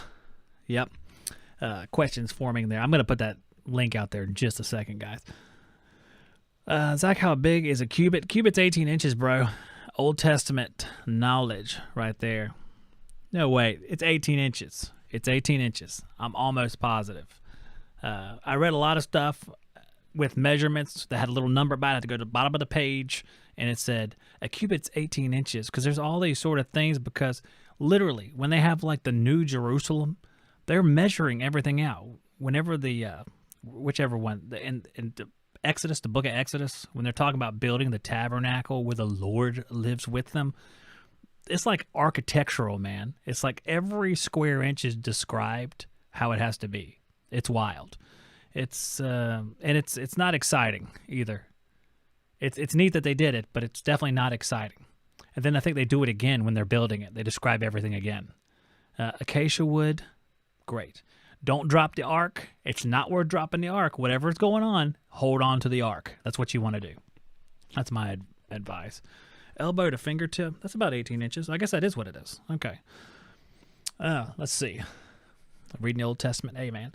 Today I was actually, we'll get to the skilled trade up, but today I finished the book of Judges. I've been working on the book of Judges. What I call is like simul read. I read one book of the Old Testament simultaneously with the New Testament, and right now I just finished the book of Judges, which was a really interesting story. At the end of the book of Judges, where they had a war with the tribe of Benjamin, it's a really interesting story because there's like a direct parallel with like Sodom and Gomorrah. It's really cool. We won't go into that here because the expectation is we're going to play skilled trade up. But I'm also reading Acts of the Apostles, really Acts of Christ through the Apostles, I guess. So simultation reading. Simultation? Okay. Brandon, yeah. Oh, there's good parts of the Old Testament, man. It's Judges was good. Joshua was good. Judges has been really interesting. The time period between the Torah, which is the first 5 books, and when we get to Samuel and we have King Saul and then King David, it's pretty good. It's pretty good. So Ivan's like, yes, Jesus, we love him. On the road to Jesus, man. Melchizedek. Just going to leave that there. Melchizedek. Is he Christ? Joe says. He does seem like a representation of him. People are like, what are you talking about? Book of Genesis? It does seem like a representation of Christ. All right. Brandon just got through Samuel, man. All right. 1st or 2nd Samuel. Originally one long scroll divided in 2. Fun fact for today. Okay. All right. So we're going to play Skilled Trade Up. I'm going to put the link in the chat here, and I'll let some people accumulate here. Let's see if the link. Yep, here we are. So if you want to play, hit that link. Come on in here and play. I'll let the people line up, however many there are. Then I have a new way to select which ones are going to play if we have more than 3. So we have a fun way to select. Let me also bring in the disclaimer. I should read the disclaimer.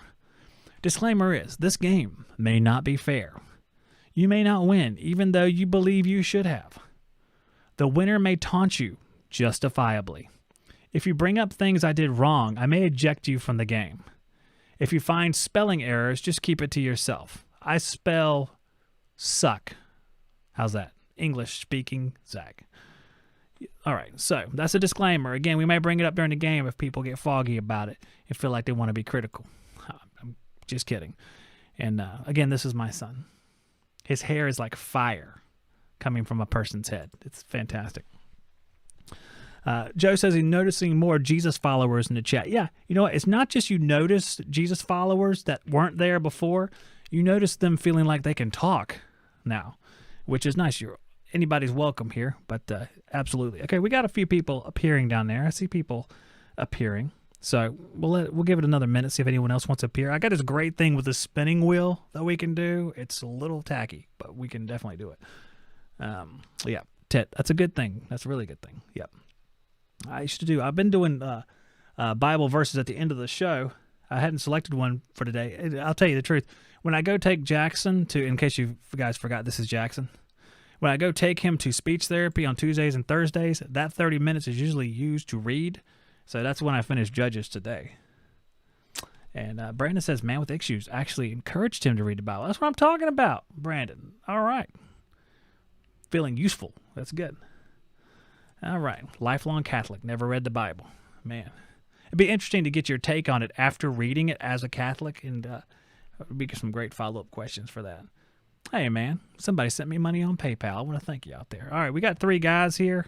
One of them just disappeared, and he reappeared. Okay, so we have 4 guys down there. I'm going to give it another minute or so. We'll see what happens. So I think we have no more chat messages there. It's all biblical right now, which is fine. Yeah, we have a lot of good guys in the chat that are faithful guys. I have in my hands the questions for skilled trade up, and I got a lot of them just in case we have like a stalemate for a while. Try to weed people out. 4 guys, huh? We got 4 guys down there. I got to pick 3 out of 4. Like that's going to happen. We're going to get all 4 of you guys in here, of course. I can't do that to somebody. Jeez, I couldn't hurt the feelings. Who's our first person? We don't have to spin any wheels. It's going to be Adam. Adam's in here. Let me see. Oh, let me fix that. Adam, can you hear me? I can't hear you, though. I can't hear you, Adam. Adam, say something. Adam, are you with me? Can you hear me? I can hear you now. There you go. We have at least one technical difficulty every week. Can you hear me? You. Is it lag that bad? What is it with? Is it my internet or your internet? Good grief. Stand up and hold your phone up in the air. It's like this. I don't know. I can't hear what you're saying. Oh, man. Hey, hey, this is one way that the fate's telling you won enough. You don't get to play again. Are you with me? Are you with me, man, or not? Come on. What's going on? We're just going to let him sweat. Here, let me get out of the way. You just figure this out. I'll just get out of the way. I'm just kidding. I can't do that. It's my show. That would be bad. One last chance, Adam. Can you hear me? You hear me? It's like it ain't working, dude. I'm very sorry, Adam. Just hold on, stay there. I'm gonna introduce everybody else. Log back out and log back in again, and we'll see if it fixes it. Otherwise, we'll just do it some other time. Okay? Just log out and come back. All right. So the second person here, and thank you, Juan, for that super chat. That makes my life complete. There's another 93-inch stud from Ace Hardware. So thank you for that. I'm gonna bring in Greg. Greg, how's it going? All right. Greg, I can hear you. You have air conditioners in the picture with you. You are all set to win this game. Look at that. You're ready to play. Dock and multi-split system. Multi-split. All right. How many are there? 5 heads on 1 condenser. Oh, very nice. Oh, that's cool. Okay. So how long have you watched the show? It's been a long time. It's been a while since I've seen it, but I've been watched for a couple years, I guess. Are you a Greg from the chat that we would know? Yeah, Greg Meadows. Greg Meadows. Okay, so that's what I was asking. I was wondering if you were going to be Greg Meadows or Greg Miracle, one of those guys. Okay. Greg, so you know how the game is played then, correct? Yep. All right. So, and where are you coming from here? What part of the nation are you in? Paintsville, Kentucky. Kentucky. All right. Nice. So we'll call that another Southern boy. All right. Your chicken's great, by the way. I love the chicken. All right. Let's bring in... See, Chris. How's it going, Chris? Good. How about you, man? I'm very good. Didn't you win a prize? I won some channel locks. Did they arrive? They did. Haven't got to use them. I've played with them a little bit, but haven't got to use them. Well, that's okay. As long as they arrived, I'm happy because some of the things it's going to be like a few days. And I think one of them might have arrived today for, I forget who it was. Oh, no. Jay Cato. It might have arrived today. We just live right around the corner, though, from each other. Oh, yeah. Yeah. Yeah. You're right down the street. Yeah, you're in Tennessee, right? Yep. All right, we're going to boost your mic up a little bit, ironically. Okay, there we go. All right, so we have Chris, we have Greg. Now let's see if Adam's internet works. Let's check in with Adam for a second. Adam? I can hear you. Can you hear me? Oh my gosh, that's actually normal sounding. All right. All right. Must have been the AirPods or whatever. It could have been the AirPods actually. It could have been AirPods. You think all that money they'd work, right? Yeah. What part of Tennessee you in, Chris? Clarksville. I got you. I'm in Smyrna. Oh yeah, I used to drill up there, up in Smyrna. Okay. Yeah, I'm in the guard. Okay. Nice place. I just can't afford it. Well, I don't know if I can either. Man, I hate to interrupt you guys. Yeah, sorry.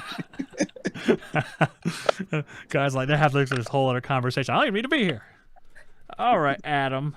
I'll let you converse again in a minute. I just want to write everybody's name. Now, we got one more. Oh, he disappeared. I was going to bring him in there. He disappeared. I'll give him like 30 seconds to come back in here. All right, you guys, go ahead. You're from Smyrna. You're from what now? Clarksville? Yeah, I'm good. So that Tennessee, them Volunteers, they're really good, aren't they? Yeah. That's Peyton Manning right there. You know what I'm saying? I love Peyton Manning. I think he's wonderful. That's the only reason I remember the Tennessee Volunteers, because of Peyton Manning. He's the best. He disappeared again. He came back and disappeared. All right, we're going to leave him behind. All right.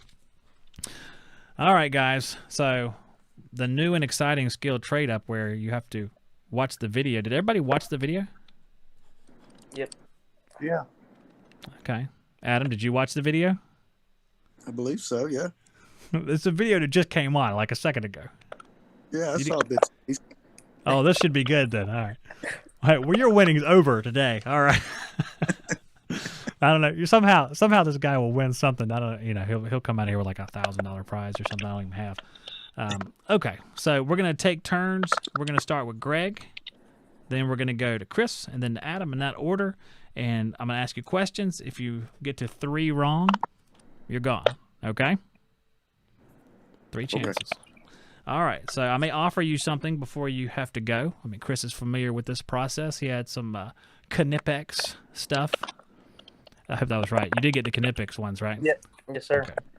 Awesome. All right, so we're going to have Chris and Adam disappear. Watch this right here. Thanos. Oh, it's only 2/3. And all right. All right, Greg. So without further ado, I'm going to ask you your first question here. You watched the video, so you should be able to answer this. Where is the Bosch air handler located at my house? In the attic. In the attic, man. That was easy, right? Yeah. That was easy. You got that one right. Absolutely, Greg. I'm going to go ahead and turn off the chat because the chatters, I feel like they're going to give away all the answers tonight, which is probably true. I'll turn it back on when we're done. Try that again. Let's do it correctly.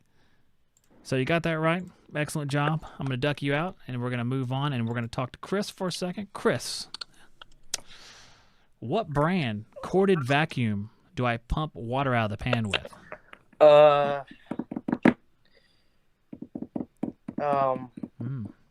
Hyper Tough. Hyper Tough, the official brand of Champions. That's right. Okay. Super Walmarterific Hyper Tough. That's correct. All right, Chris. Good job. All right, let's bring in Adam. Let's see if the couple minutes he watched the video apply here. How's it going, Adam? Would you rather have a technical question? Yes, I didn't pay that much attention to the vacuum. Well, I'm sure you're going to get this right. You get 3 tries, okay? Okay. All right, so, I mean, even if you crash and burn on the first one, you got 2 more tries. All right. What color was the manual hand pump I used? The manual hand pump. What color was it? Like I was eating Doritos when you did that. I vaguely remember yellow somewhere in the background. Yellow's correct. I would have accepted either yellow or yellow and black. So I had that written right here. So, hey, somehow you still got it right. What a shock. All right, we're going to cycle back to Greg. All right, Greg, here's another question for you. What color is the do-rag I am wearing? Gray.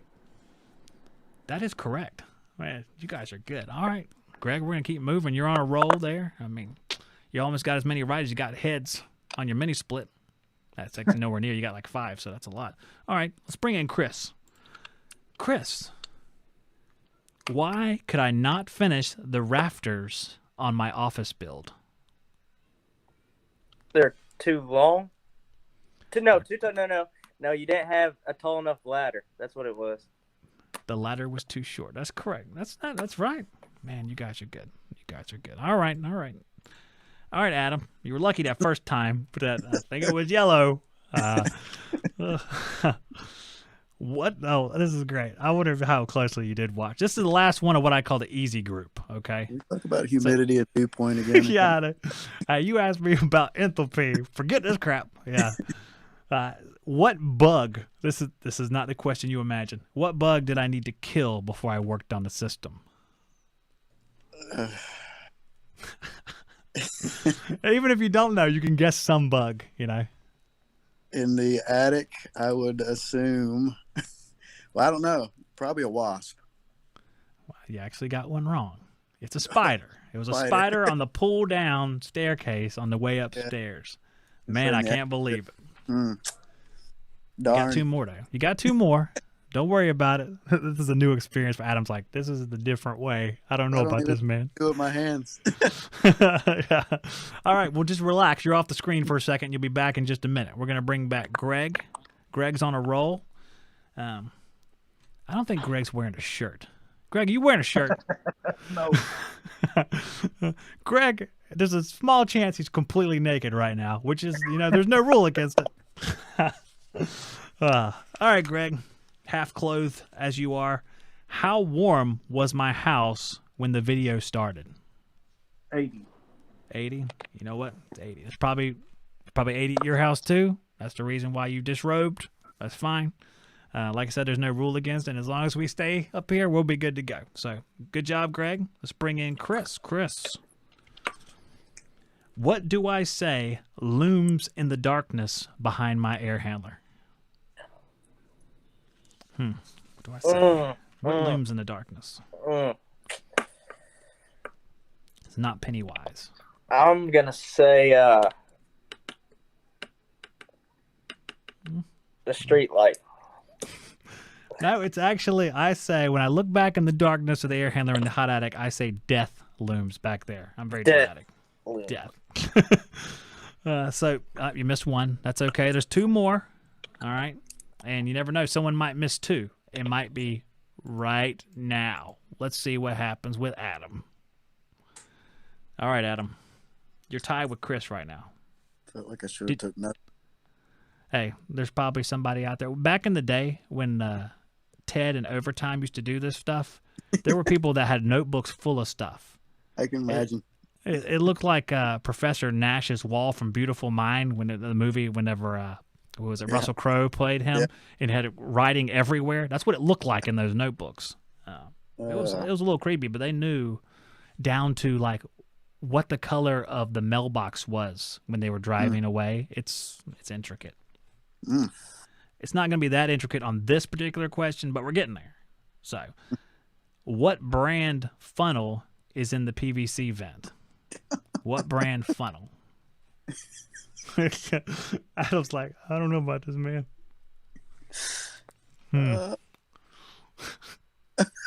It's the look of a person who has no idea what the answer is. Hyper tough. Well, that's an excellent guess, but it's actually Dollar General brand. Dang. Dollar General, because we are fancy here. Dollar General, man. You got two. That's two. You got two. All right. We'll be back. All right. Fester for a minute. All right. Greg, you're in the lead right now. You got none wrong so far. Can you answer this, though? What is the orientation of my air handler? According to the manual, we'll say, the air conditioning manual. What orientation is it? Horizontal. Horizontal. Horizontal right. Horizontal right. It's actually horizontal left. It's horizontal left. The blower goes to the left there in that particular case. So you're actually tied with Chris now. That's okay. You got two more. Two more to go. We'll be right back. Chris, I was just talking about you with somebody. Oh, yeah. I'm about to tie with Adam. That's a spirit, Chris. I'm super confident that I'm about to tie with Adam. Well, let's see. How hot was it in the attic? 110. Oh, you knew that one right away. 110. That's exactly right. You're not tied with Adam. Speaking of Adam. So I know you're waiting for how many nominal CFM are on something. That's not going to happen. On the left. You knew that one? Yeah. Oh, man. It does not get easier from that point on. Adam, here's what I've been doing. When people are reaching the brink, like basically you're like Thelma and Louise, and you got about 2 more seconds of driving, so to speak. I offer something to see if they want to just go away. You know, it's like Don Rickles talking. I gave him a cookie and he went away. That's what this is. So can I offer you these insulated screwdrivers to go away? Man, I'm no quitter. I like to go down in the blaze of glory. You certainly do. These are nice. Man, you blew it. I'm just kidding.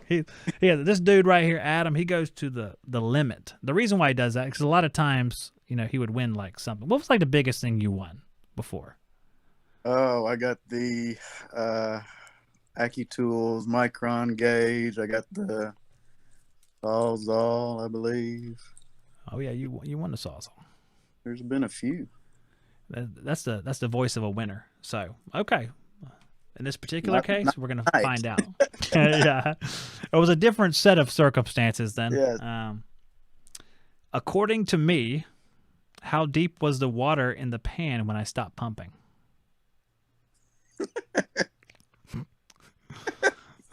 Adam. About an inch. I'm sorry. I mean, I would have gone farther than that. Come on. It was a quarter of an inch, Adam. Quarter of an inch. So, Adam. Adios. Adam's like, you will play this game again now. I know you had an expectation that wasn't realized when you got on here, but it's fun. And next time, watch the video. You win something nice. It was fun. It was fun. Okay. All right. Bye, Adam. See you next time, man. Thanks for playing. Yeah, thank you. Good old Adam, man. Good old Adam. All right, let's see here. Let's bring both of you guys back in. All right, there's two of you left here. We got Chris, we got Greg. You're tied with one wrong answer apiece. And you know what? I'm not going to tell you what the main prize is. I've showed them last few days, but I will say if someone wants to leave right now, I'll give you this Klein Bluetooth speaker. If someone just wants to walk away, then we get a winner. Klein Bluetooth speaker. It's really nice. Hooks up to your phone. Play music. Spotify, like it. Podcast, maybe my podcast. That'd be good. That's shameless. No takers? Nobody? Don't want it? All right. Nah, I'll go. Wait. You say you'll go for it? No, I'll continue. Oh, I'm about to say you're gonna go for it, man. All right. Let's keep rolling. All right, Chris. All right. Now, Greg. Let's see here. Why did I not go back that day to check the pan again? Because it was working.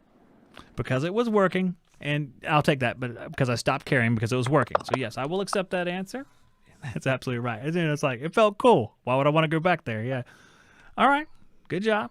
Let's move on to Chris. Chris, we're going to expedite here. According to me, at what age do men have to remove their glasses to read? That's a tough one. That is tough. 30. Wait, 30? It's actually 40. 40. That's all right. You still have one left.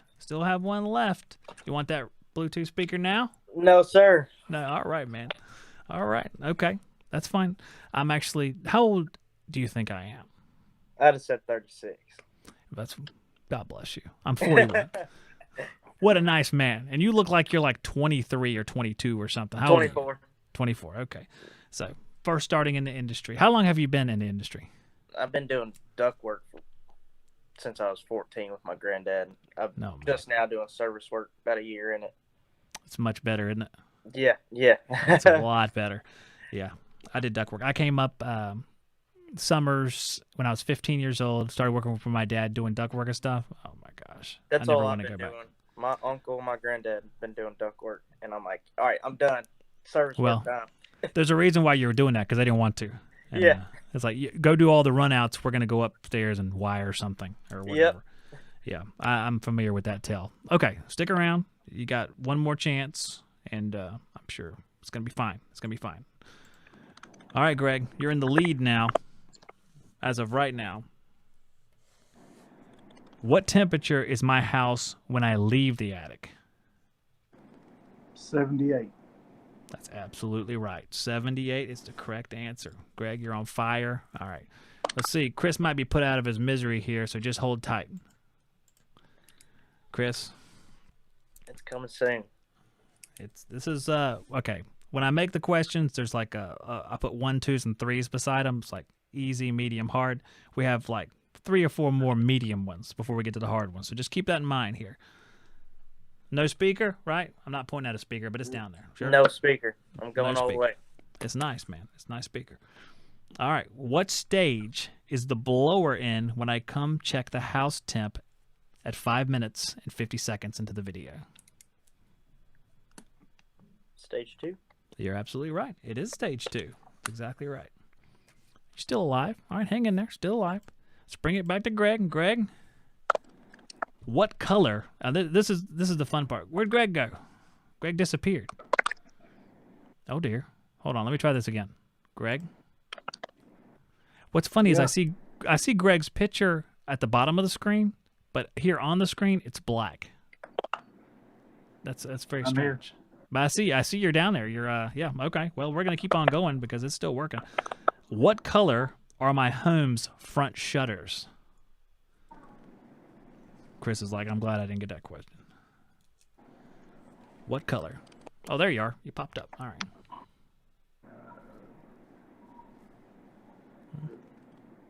Burgundy. I don't know. I like burgundy. They're actually black. They're black shutters. Okay, you're tied with Chris now. It's tied 2 wrong answers apiece. So sit tight. Let's see what happens with Chris this time. It could be the end for Chris. So just sit tight. Chris, you're going all the way. All right. Yes, sir. Notice I said it could be the end, then you're going all the way too. It's like play to whatever crowd I'm looking at here. All right. We're just talking about my home's front shutters. What plants do I have hanging on my front porch? I wish you would have just asked about the deck color. Deck color would be easier because I was pointing out I haven't finished it yet. What plants? What plants? Hanging up on the porch, and by hanging I mean like up to the top of the porch. I don't know my plants. I'm just going to say flowers because I don't know plants. Flowers is a little vague. They weren't flowering, so it was actually ferns. Ferns. They didn't have any flowers on them. And as you know, that's 3. Yes, sir. But you did win already. So, I mean, you got that. You got those pliers. Which one? Was you water pump pliers, the pump pliers, the little ones? Yeah, little ones. Yeah, those things are tiny, right? Did you take them out yet and look at them? Yeah, I have them in my tool bag already. I ain't got to use them yet. Yeah, they're little stuff, but it's like one of them things that in a particular instance, they're perfect. You're not going to use them every day, but they're nice every now and then. Oh yeah, they're really good for if you get to a unit and that service valve's too tight. Oh, that's a good thought right there. That's a good idea. Yeah, they'd be good for that. Okay, well, I'll tell you, just like anyone else who's won anything here on this show, if you ever use the stuff, send me back a picture of it in use or something. I'll put it on the air. It'd be kind of cool at the prize or something like that. I mean, at your leisure, whenever you happen to use it. So. Yes, sir. Sounds good. All right, Chris. I'll see you hopefully next Saturday night when we do this again. Yes, sir. Take care. All right, we have Greg. Hey, Greg, you just won this thing, man. Good deal. Look at that. Now, we have all this stuff down here, and it's Klein. It's Klein stuff. I've been offering like bits and pieces of it throughout the show. I'm just going to give you all of it. All right?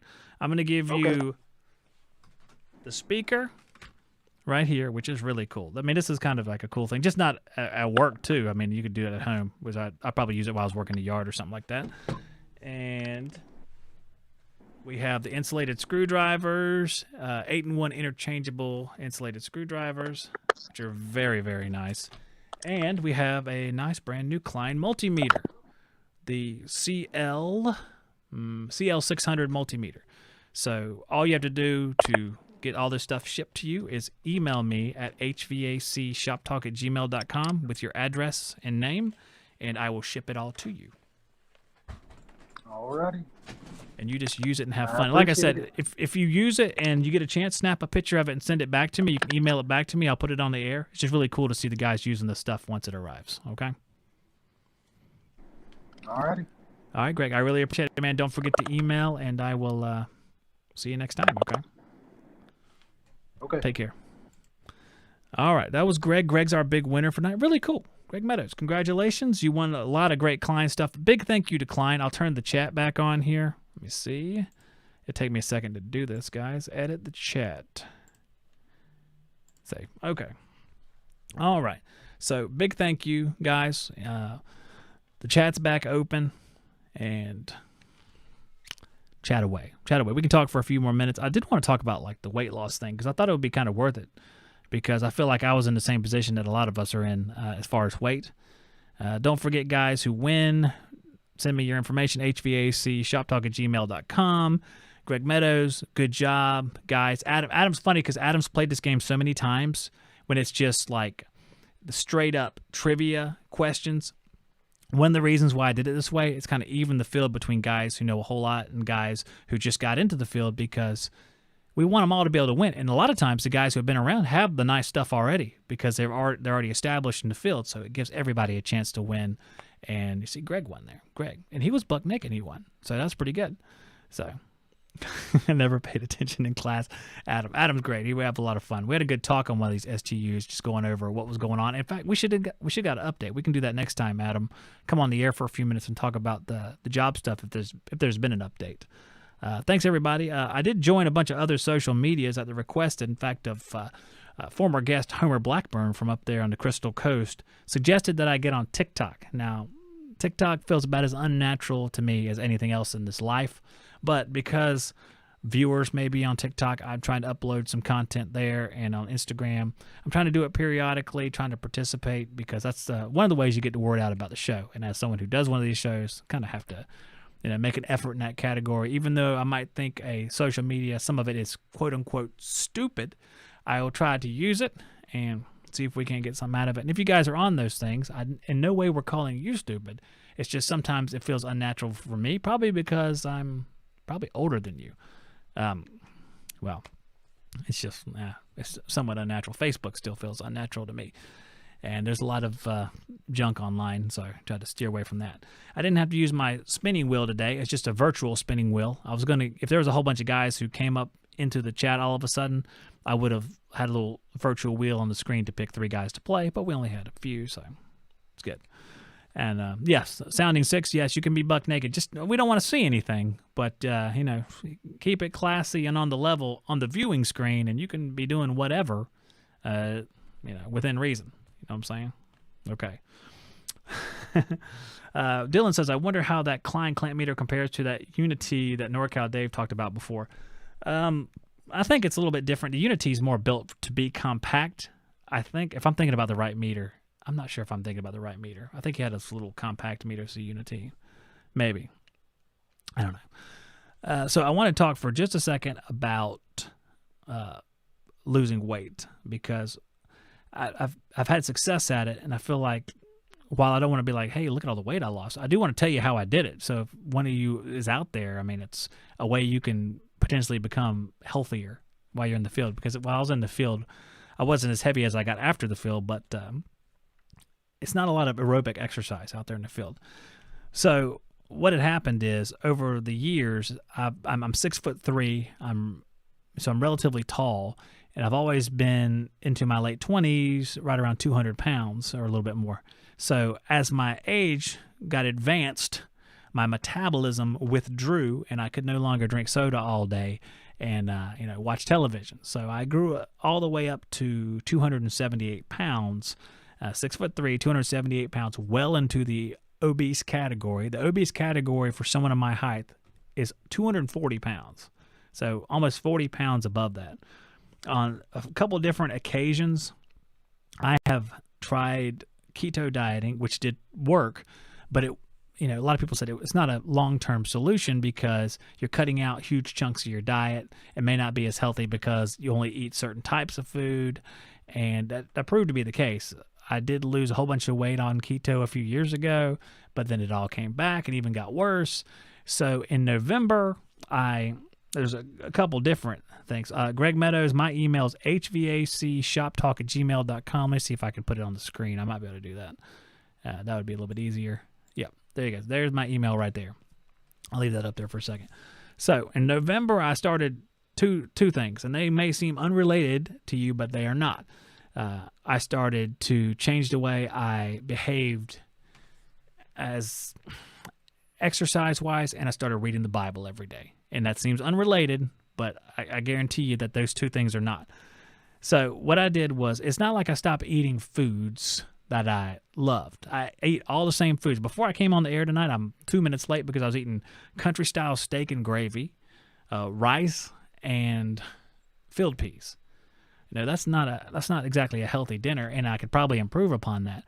But the commitment I made was to be more active as much as I could, and I try to keep it within reason. For a while, I was doing walking. Whenever the house burned down a couple years ago, and I was living down the street from here in a rental house until this one was completed, I couldn't walk more than a quarter mile or half a mile without my back hurting.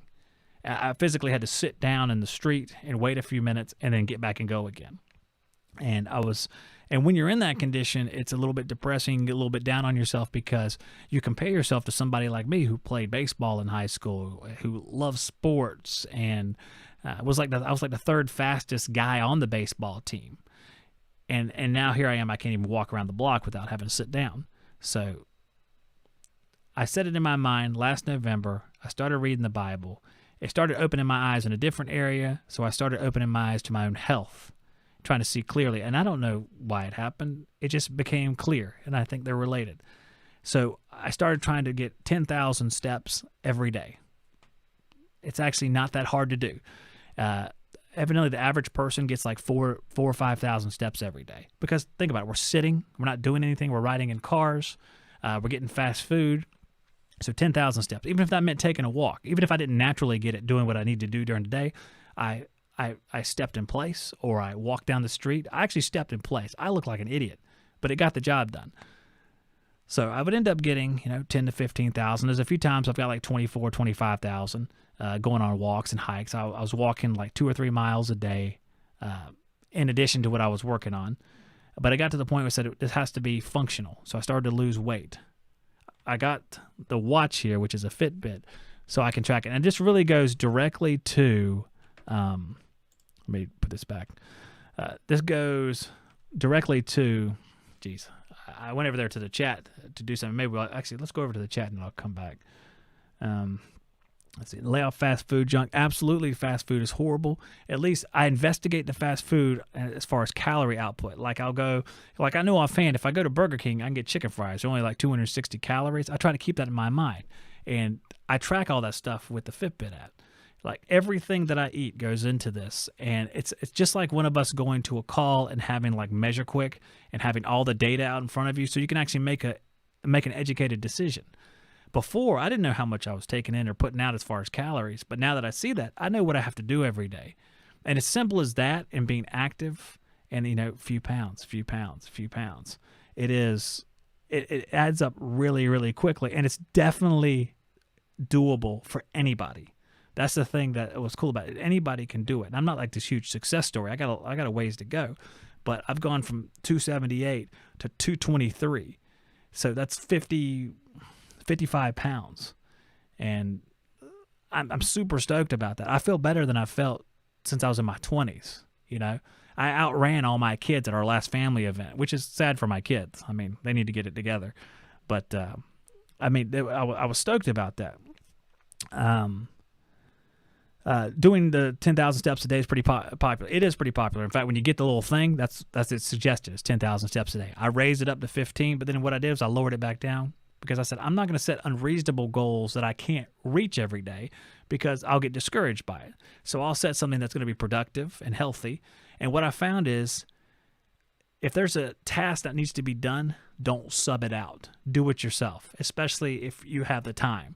Like I have a 1 acre yard. So I cut my own grass every week. So I take out this Ryobi, that's right, electric lawnmower, battery-powered lawnmower, and I cut the grass in sections every week. It's a great workout. I wouldn't even been able to do that before because my back would have been horrible. But now that I've lost the weight, I can continue to do that. You get a ton of steps, your heart rate goes up, and as soon as your heart rate goes up, like right now it's 77, but it goes all the way down to like 50-something when I'm sitting. Before it went down in 70-something. So it goes down almost 20 more beats where I started from because it's so much healthier. Let me see here. Oh yeah, Juan was one of the guys I talked to, air conditioning guy in the chat. He was on keto, and I think I don't know what the current status of it is, but he had lost a ton of weight too. So we were talking about that at some point, like I think last year. But now it's just my everyday activities. Like I try to take care of all the stuff around the house. We're remodeling the pantry. I ripped out, there used to be a return plenum in there we never used. The house came with a return plenum. It's modular. And I ripped it out. I'm redoing the drywall. I'm building the office outside. We stained the deck. So if there's something that we need done, and my wife loves this too, I take care of it. So every bit of it is some level of workout, and you accomplish something, and you get to use tools, which I love. I love tools, not just HVAC, across the board. I love tools. They're fantastic. Potential HVAC is all about the calorie deficit to lose weight, and fasting helps a whole lot. You're killing it, Zach. Thank you, Potential. I try to keep 500 calorie deficit daily, because a lot of times I'll get some of the foods wrong. I'll estimate what I think they're, you have to look them up, and you don't always get the perfect fit, so it fluctuates. So I try to keep 500. A lot of times I get between 500 and 1,000 deficit. So with that kind of deficit, you're losing like a poundish every week or two.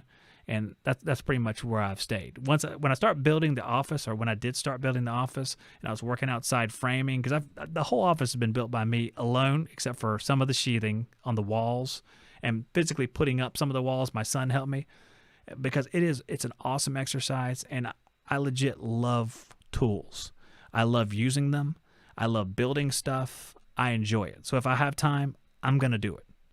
It feels it's very fulfilling. And, it's one of the Bibles. Bible says work hard. That's what it says. And it's definitely fulfilling. It makes you feel good. And I just love it. Brandon says keto can be dangerous. I think keto, because it's affecting some of the foods you kind of abstain from, I think you might not have a full diet.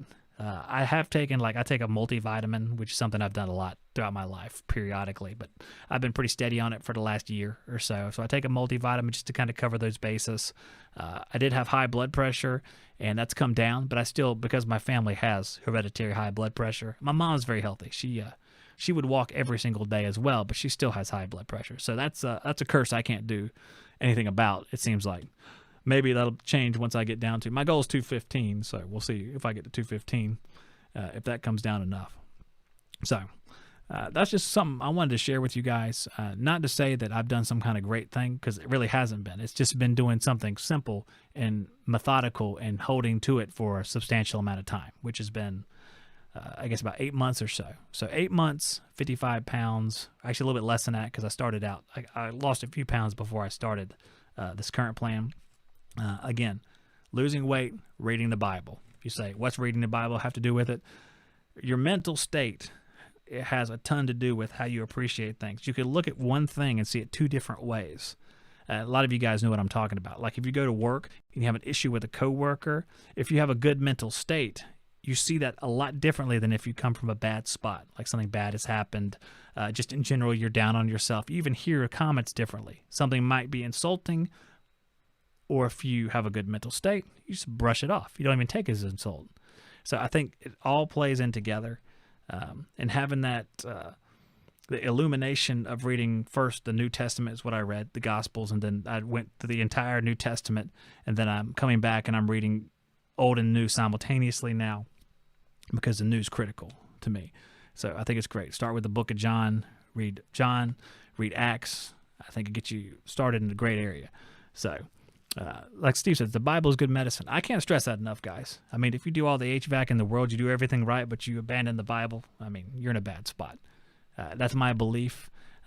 Test my belief. Put it to the test. Read it. You know what I'm saying? You don't have to start with Judges. I wouldn't suggest starting with Judges. Start with John. Start with John and go from there.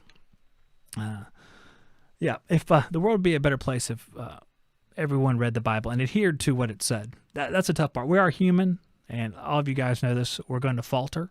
We're going to have a lot of issues. I know I do. I mean, just imagine if everyone else knew what was going on in your head individually, we can all say this, that say, woof.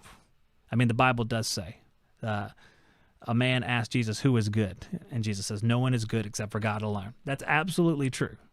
Because if you think about all the things you've done in your life and all the things you've thought about, you know that that's absolutely the truth. And you wouldn't even want to say it out loud. It'd be, I know for me, embarrassing stuff. So no one's good. So if no one is good, you have one good thing. You have one moral center, Who could that be? It's got to be God. Got to be God.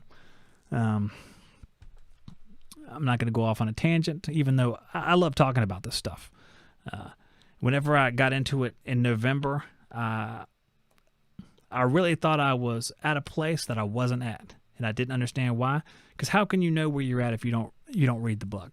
Really, how are you going to know where you're at? You can't know where you're at. It's super important to, if you're going to dismiss it, if you're going to wait to the last minute, I mean, don't do that.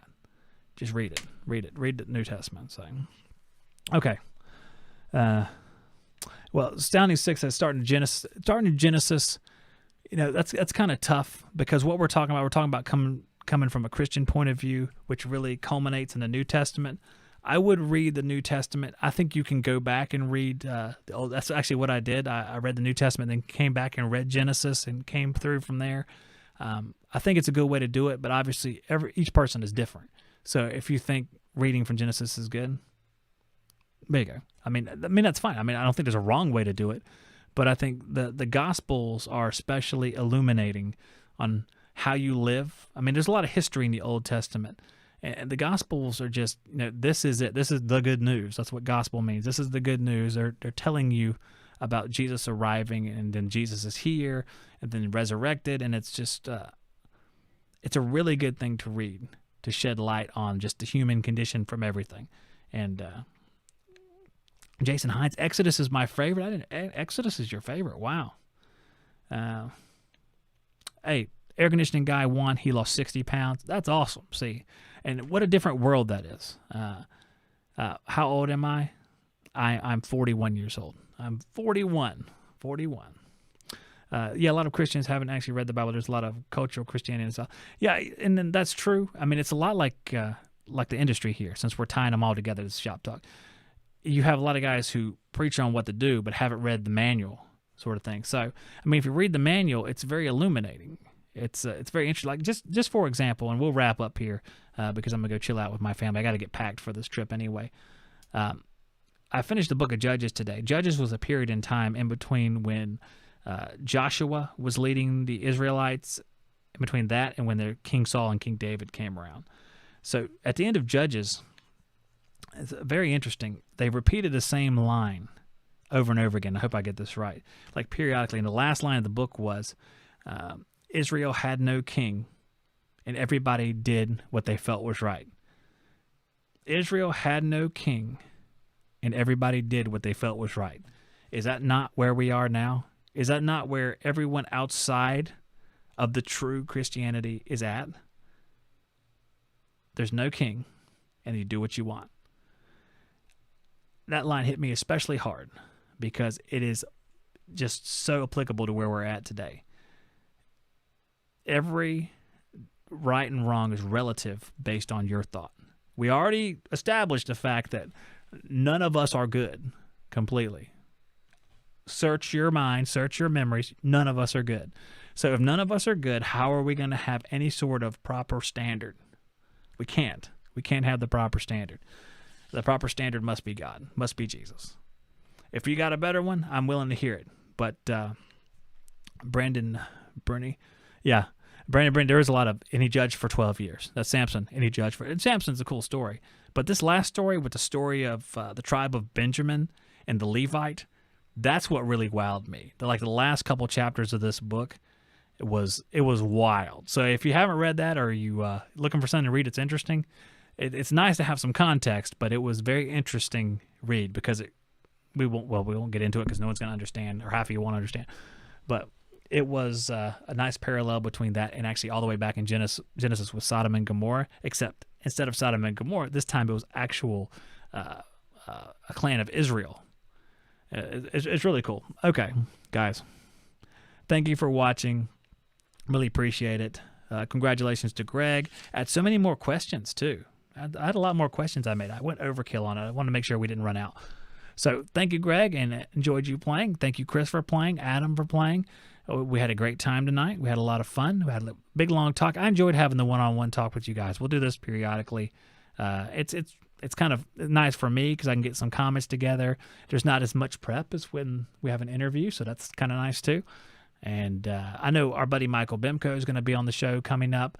Jose De La Portilla is going to be on the show coming up as our buddy from Samsung. So we have a lot of educational opportunities, and we're going to have more skill trade up. I have the prize we just gave away from Klein. I know we have a few more out there, but we'll see what rolls in. Put some faith that stuff is going to roll in. I'm talking to some people. We'll see if they send in some stuff as far as tool manufacturers. Guys, thank you so much for listening, and please take my words to heart right there. HVAC is important, but not the most important, and I hope you search out something a little bit more substantive to go with HVAC. I think that'll be really good. So I'm going to leave you guys with that. Remember, hey, I don't know what I was going to say there. Remember what? Remember to eat your vegetables? That can't be it.